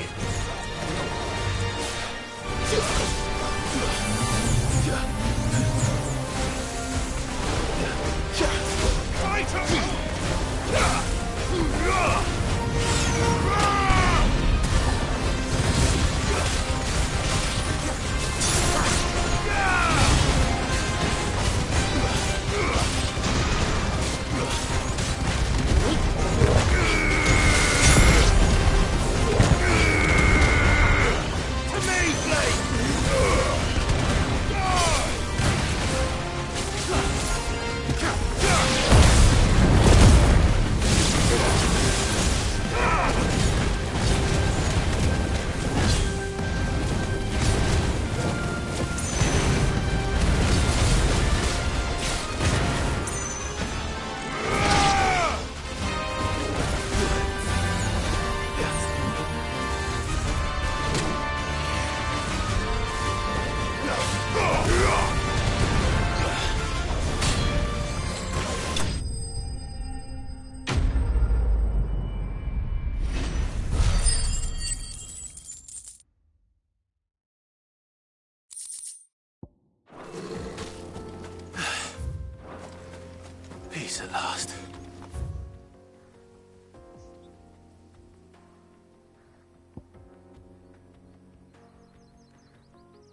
Is it business or pleasure?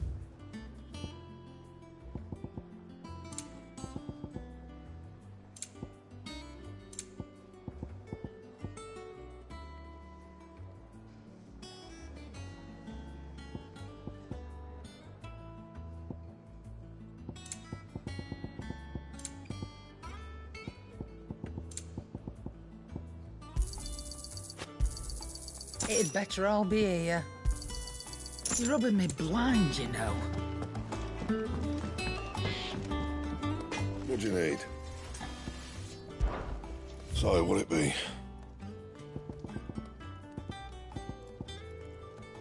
That it? Fine.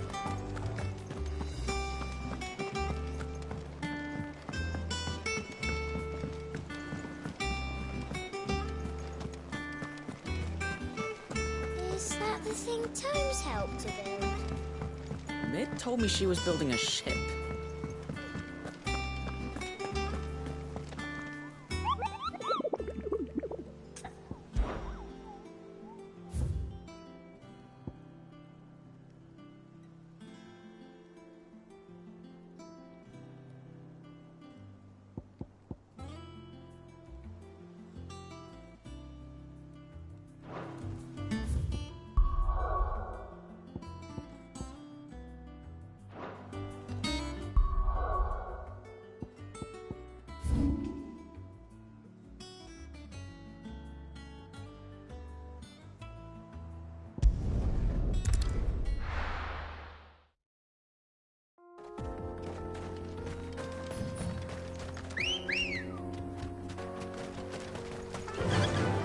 Faster!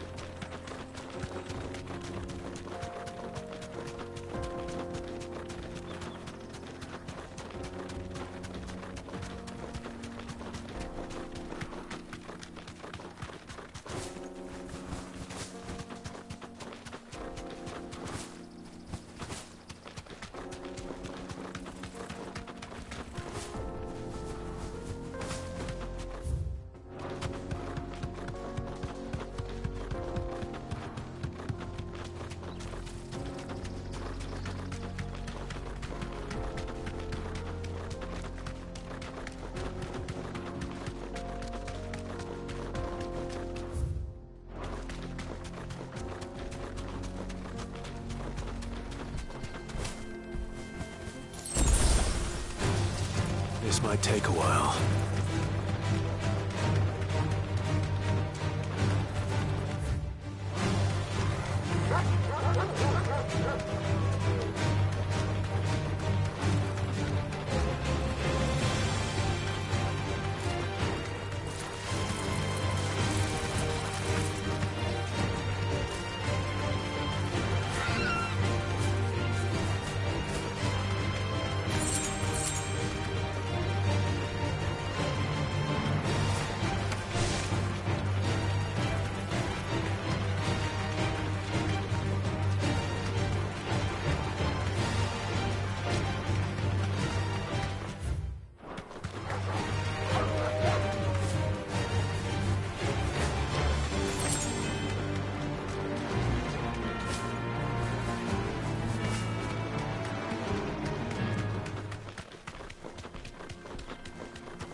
Thanks, Gal.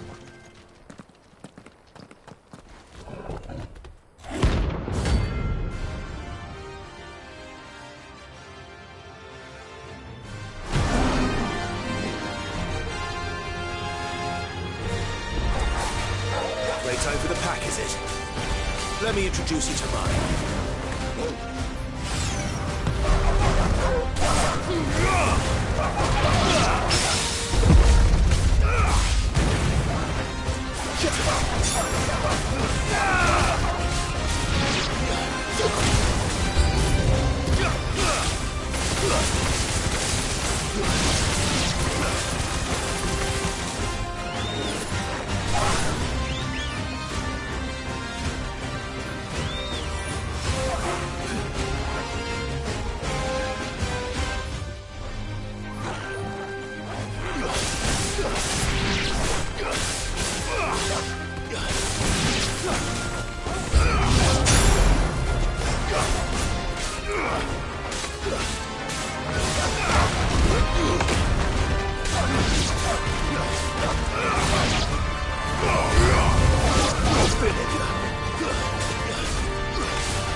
then there was one.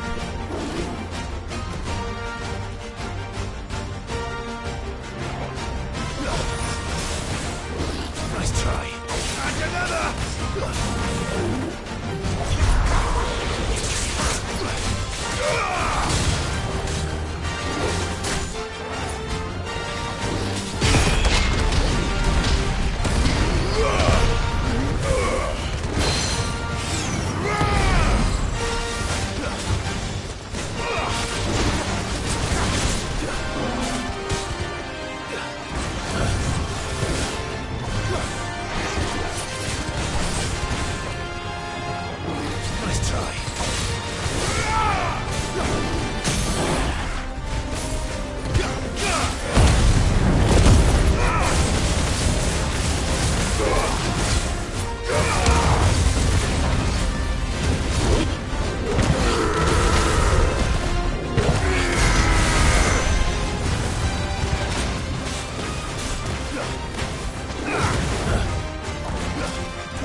That wasn't too bad, was it, Torgor?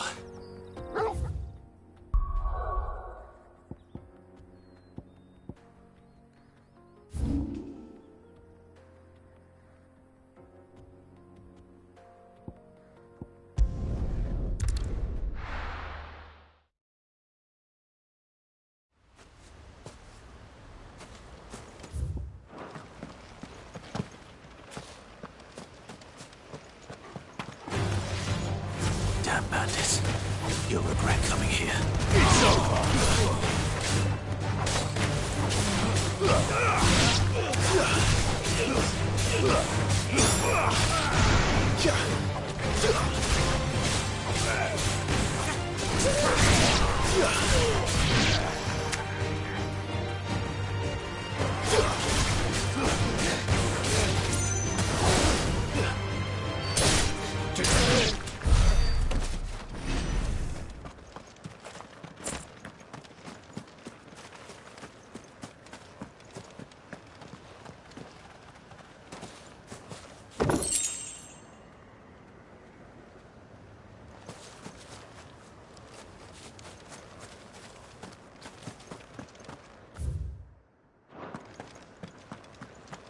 Ambrosia won't help me here.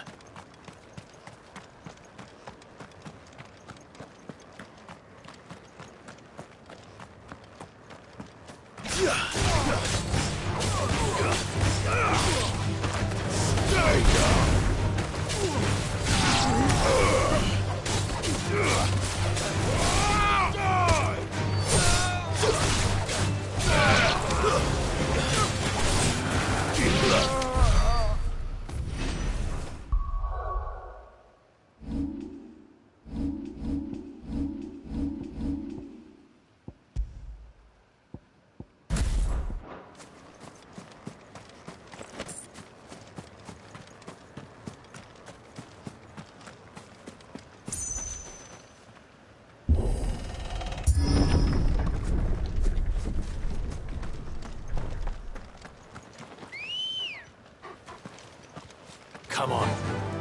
Fly, Ambrosia.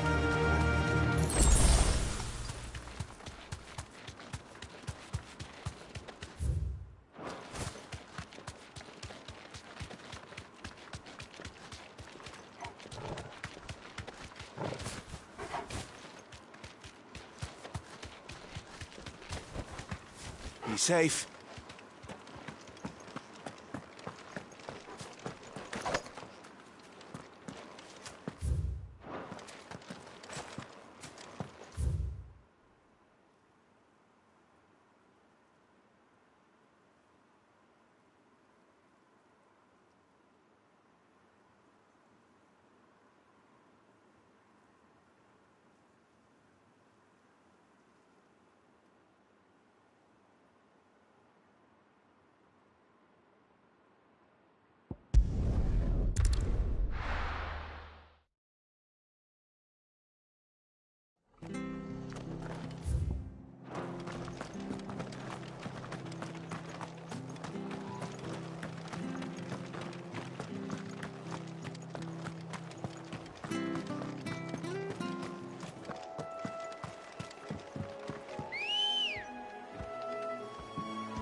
Back.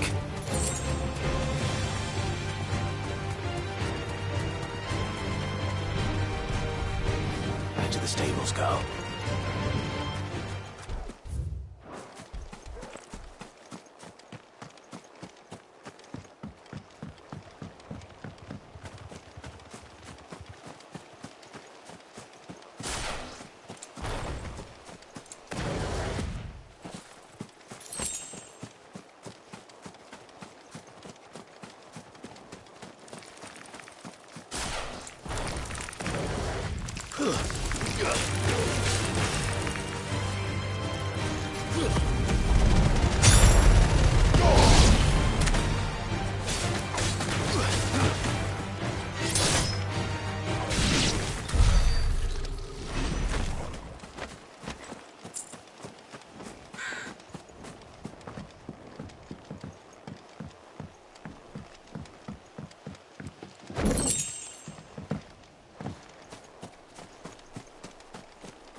Seems this one has a little more life left in it. All right, then.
Nice try.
Back to sleep with you.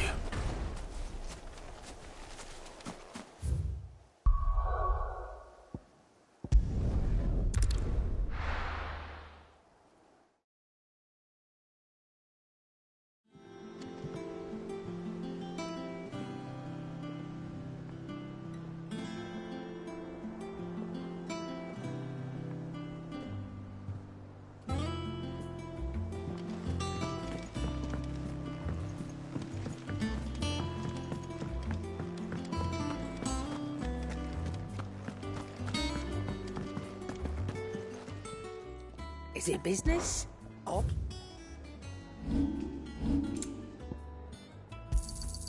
It'd better all be here. You're rubbing me blind, you know.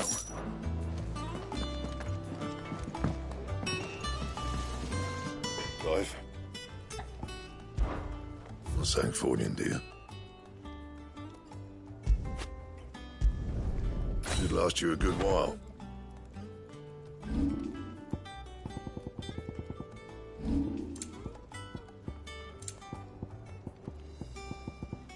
Anything else?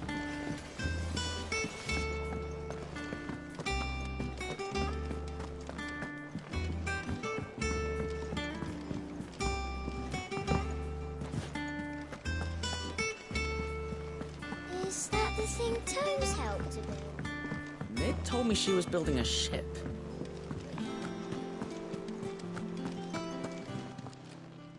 How may I help you today, Clark? Here you are. All done?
All right, Clive? Asterix. We'd finished sending half the hideaway traipsing across the twins, has she? I swear, that girl'd do anything to put off visiting her old dad's grave. No excuses now, though, eh? Not quite. She said there was one final thing she had to take care of. I'm sure she'll be finished soon enough. She said that? In those words? She did, yes. Clive? Were you born yesterday or something? There is no thing. She'll probably be halfway to Canva by now. Mid. I might still be able to catch her.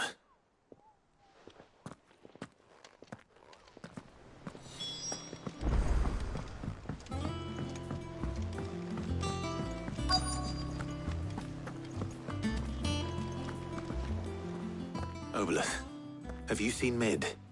Yep. In a boat, going that way. Then I'm too late. You in a hurry at all, are you? Oh, I offered to take her across, but she wouldn't wait. Just paid for a dinghy and rowed off. Oars going like the clappers. Got some life in her, ain't she? But anyway, I was on my way up to see you, as it happens. Got a letter for you. Urgent, by the sound of it. One of your uncle's men said I was to hand it to you in person, post-bleeding haste. And you're here now. Thank you, Oboleth. Don't mention it. What tidings, Uncle?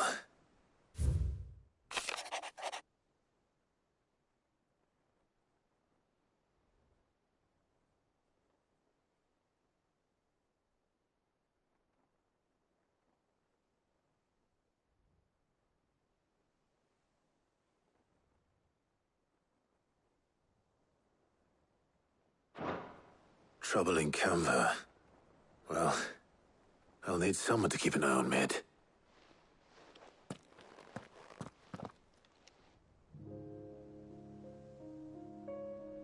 So what? Mid got us to do all the dirty work and then just sailed off into the sunset? It, seems that way. Well, nothing we can do about it now. But next time you plan on visiting Sid, you might want to tie her to something before you suggest it. Ah, don't be so hard on her. Got to admit, the dirty work was kind of fun. Everyone pitching in, all that bollocks. Just like when we built this place. You're right. Anyway, we all set to head to the old hideaway. I could do with getting to Canva pretty sharpish. Wouldn't do to keep Lord Rosfield of the Seven High Houses waiting now, would it? Not after he asked for me personally. Gav will be leaving with me. Will you mind the place while we're gone? You can count on me. Just be sure to give Sid and the others my regards. All right. Oh, by the way, Jill will be joining us too. She's got some things to take care of, but she'll meet us there. I hope she's telling the truth at least.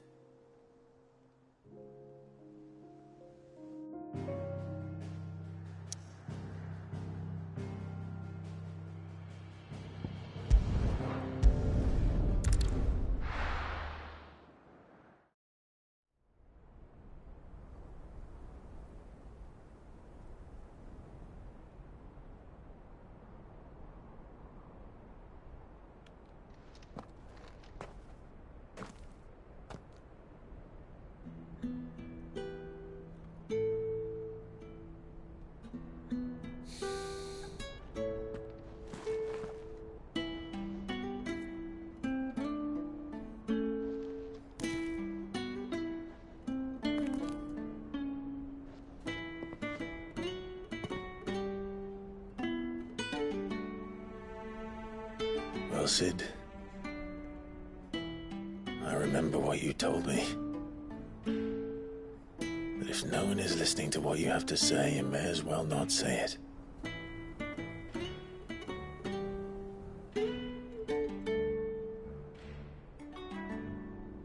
But I will say this, old friend. Hugo Cooker is gone.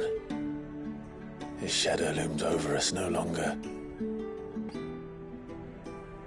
It's a pity the Phoenix can't be in two places at once. If he'd have been with us, maybe he could have done something for the lost. Not even the Phoenix can bring people back from the dead.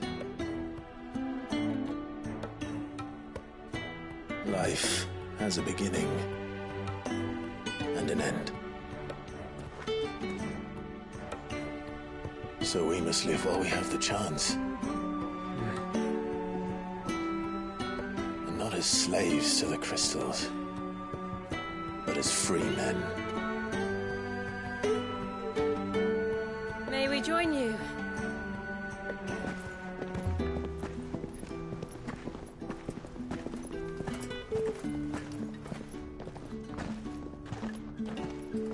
Lady Karen, what a pleasant surprise.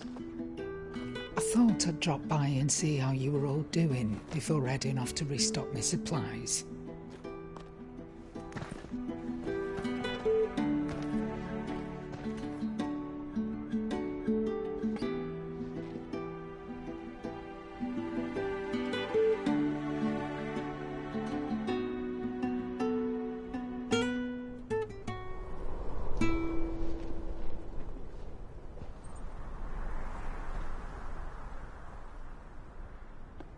It wasn't the most scenic view back then, but it were never as bad as this. I know. The blight marches on. And soon, there'll be no escaping sights like these.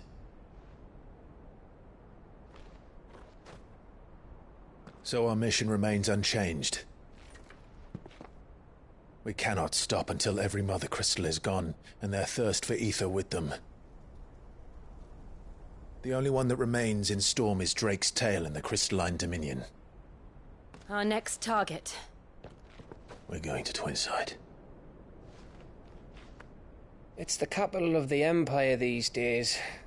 I wouldn't like to think how tightly guarded they've got the place. Not that that'll stop you, but we do well to scout it out before you go charging in. We would indeed. If you're off to the Dominion, you can take this great lump with you.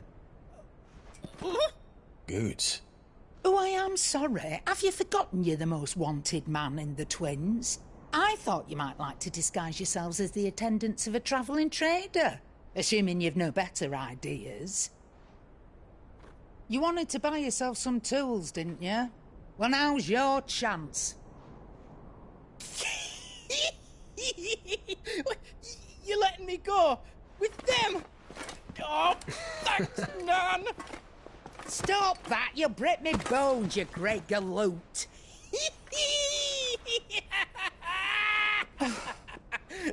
There's a caravan that runs back and forth between the Dominion and the Bocklad markets. It's managed by the Merchants Guild. Just show them Goots' traders pass and you'll be on your way. It'll be a damn sight less risky than footing it the length of the Crystal Road. That's for sure. Thank you, Karen. And glad to have you with us, Goots. Okay then. I'll get me things and I'll meet yous there. See yous down in Bocklad. Get off! Me poor fingers! Jill, you're with me. Understood. And Gav? Already on my way, Captain. Be careful. Aren't I always?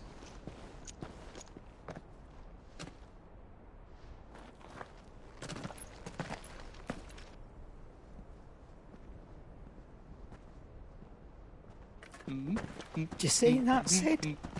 Your protege's making a proper little outlaw of himself.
How are you feeling?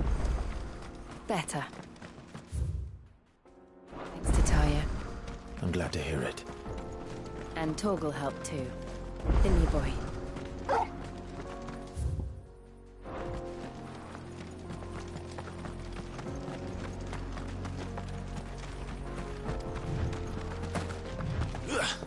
This used to be a trade route for merchants crossing the Scars, till the Republic laid a new road wide enough to let wagons pass, and all official traffic moved there. Leaving this one for those living outside the law. Indeed. I doubt we'll be the only outlaws on the trail today.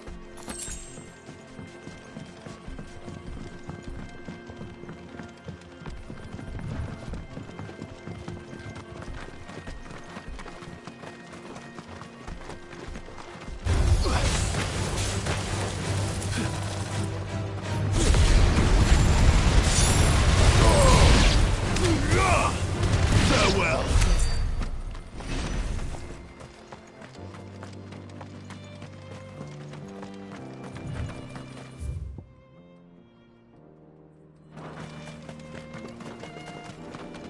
So what do you think?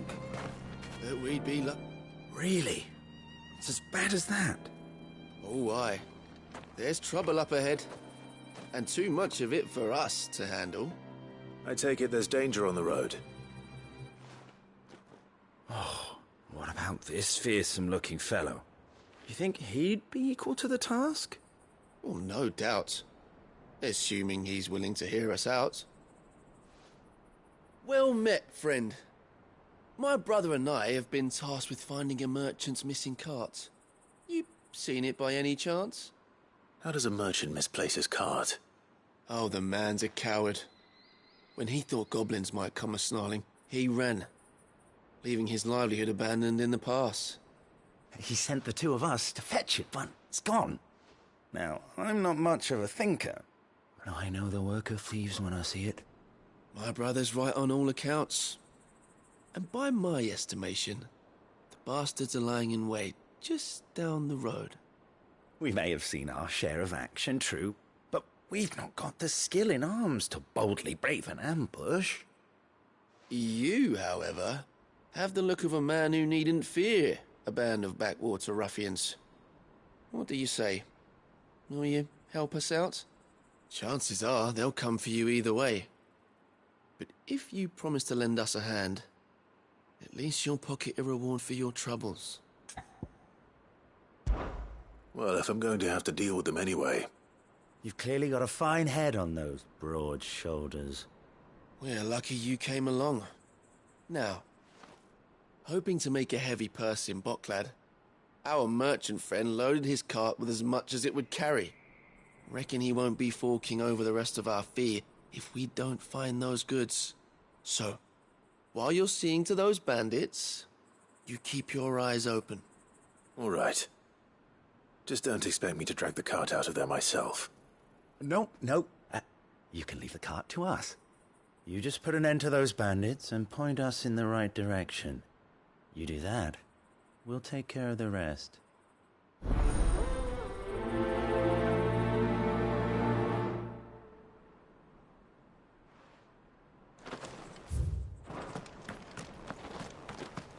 I'm not sure I trust those two. But if there are bandits lying in wait, I should probably take it. Look lively, you lot. We've got guests. These must be our bandits.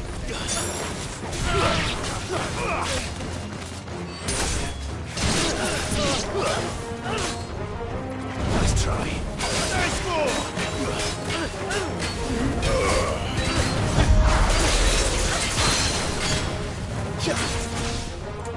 Yeah!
That's them dealt with.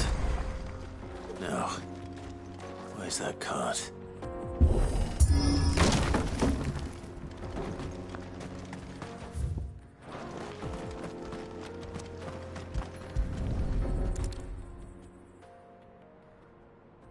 Getting all of this out of here will be a nightmare.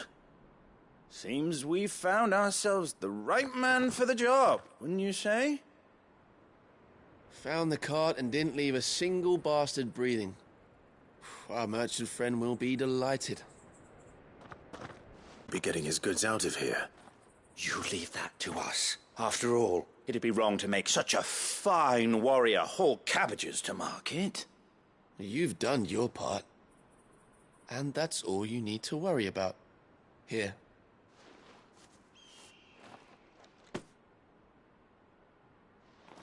It's been a pleasure. Now piss off. There's no need to be so rude, brother.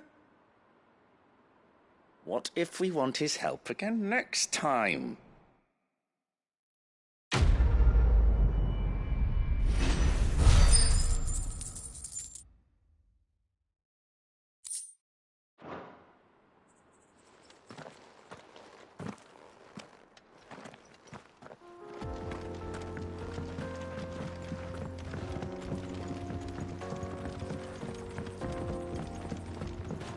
I see the Dalmex lag behind Rosaria when it comes to bridge building. The fallen ruin should hold, at least. The path continues on the other side.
So this is Zemeckis. The land of the gods. It's even more impressive than I imagined. I remember being captivated by the story as a child. Long, long ago, man was overcome by avarice and challenged the gods in a bid to win their power. The final battle took place here, at these falls. Or so the legend goes. If anyone ever manages to plumb those depths, perhaps we'll learn if there's any truth to the tale. That the gods emerged victorious and punished man for his defiance by visiting upon him 2 curses. Dominants and bearers. To tell the truth, I always thought it strange that the dominant and their icons were deemed a curse. Back home, the dominant inherited the throne. They were admired and exalted, not spurned. Whenever I got to that part of the story, I always assumed there must be something I'd misunderstood. You had a lot of storybooks, didn't you? In your room, I mean. When we were young. The old legends were always my favorites. Epic battles between gods and men. Father encouraged me to read as much as I could. He thought it good for my education. You really were a boy like any other, weren't you?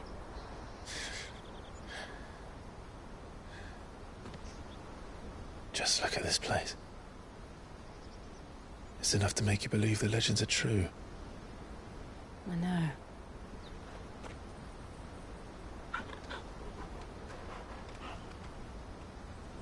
We're not far from Bocklad. The road will be busier up ahead. Then we'll have to keep our wits about us.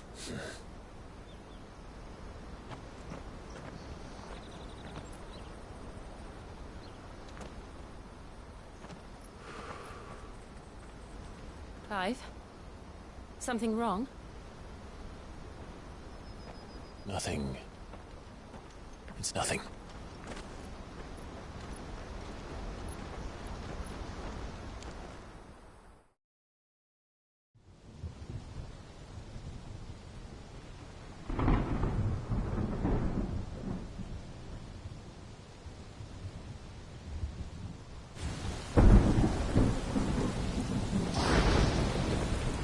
I see the reports are true, Father. You have surrendered the throne to Olivier. I have. Emperor Olivier shall rebuild the Holy Empire of Sambrec.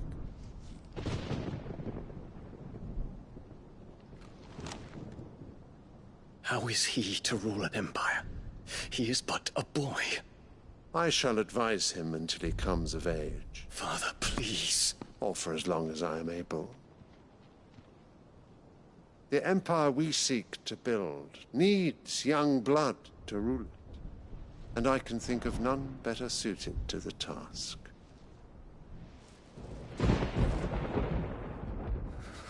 There is other news, Dion. Hugo Kupka is dead, and Drake's Fang destroyed. The pillars of the Republic have fallen.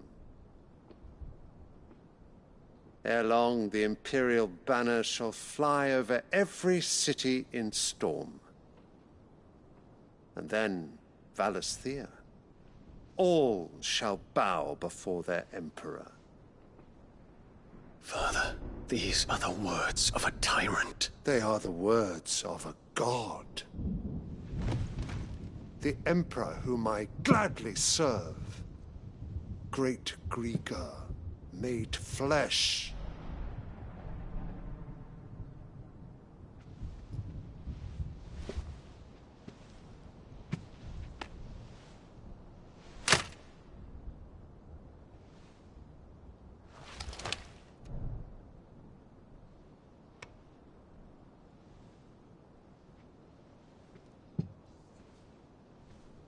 Return to your camp, Dion, and ready your forces. It is time to show the world the true power of Sambrec.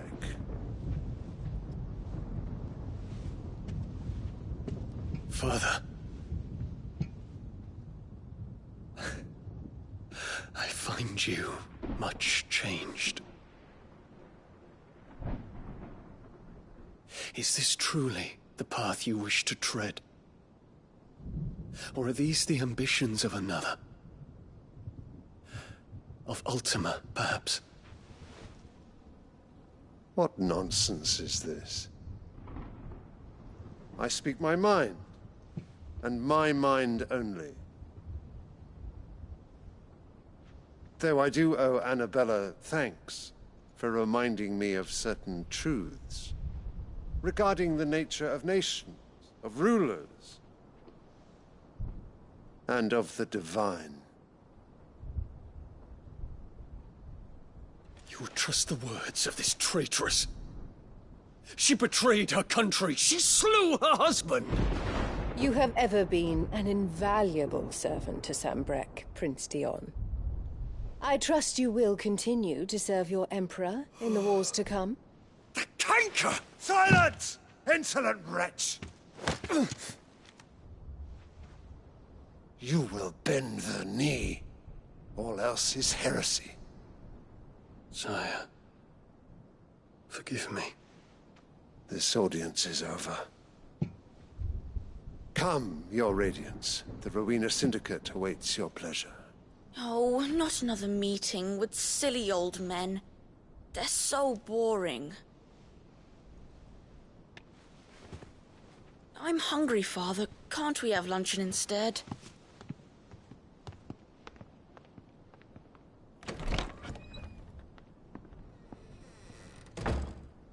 Does it pain you that you will not inherit your father's throne? I have suffered worse.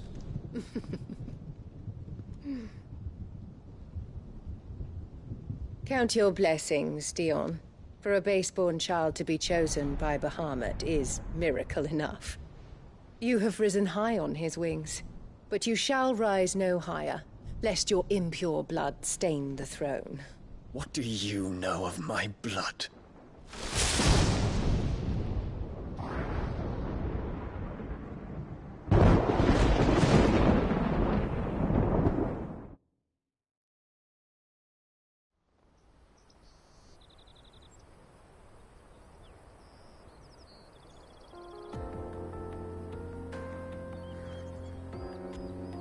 The Boklab markets are to the north. We just need to hug the coast.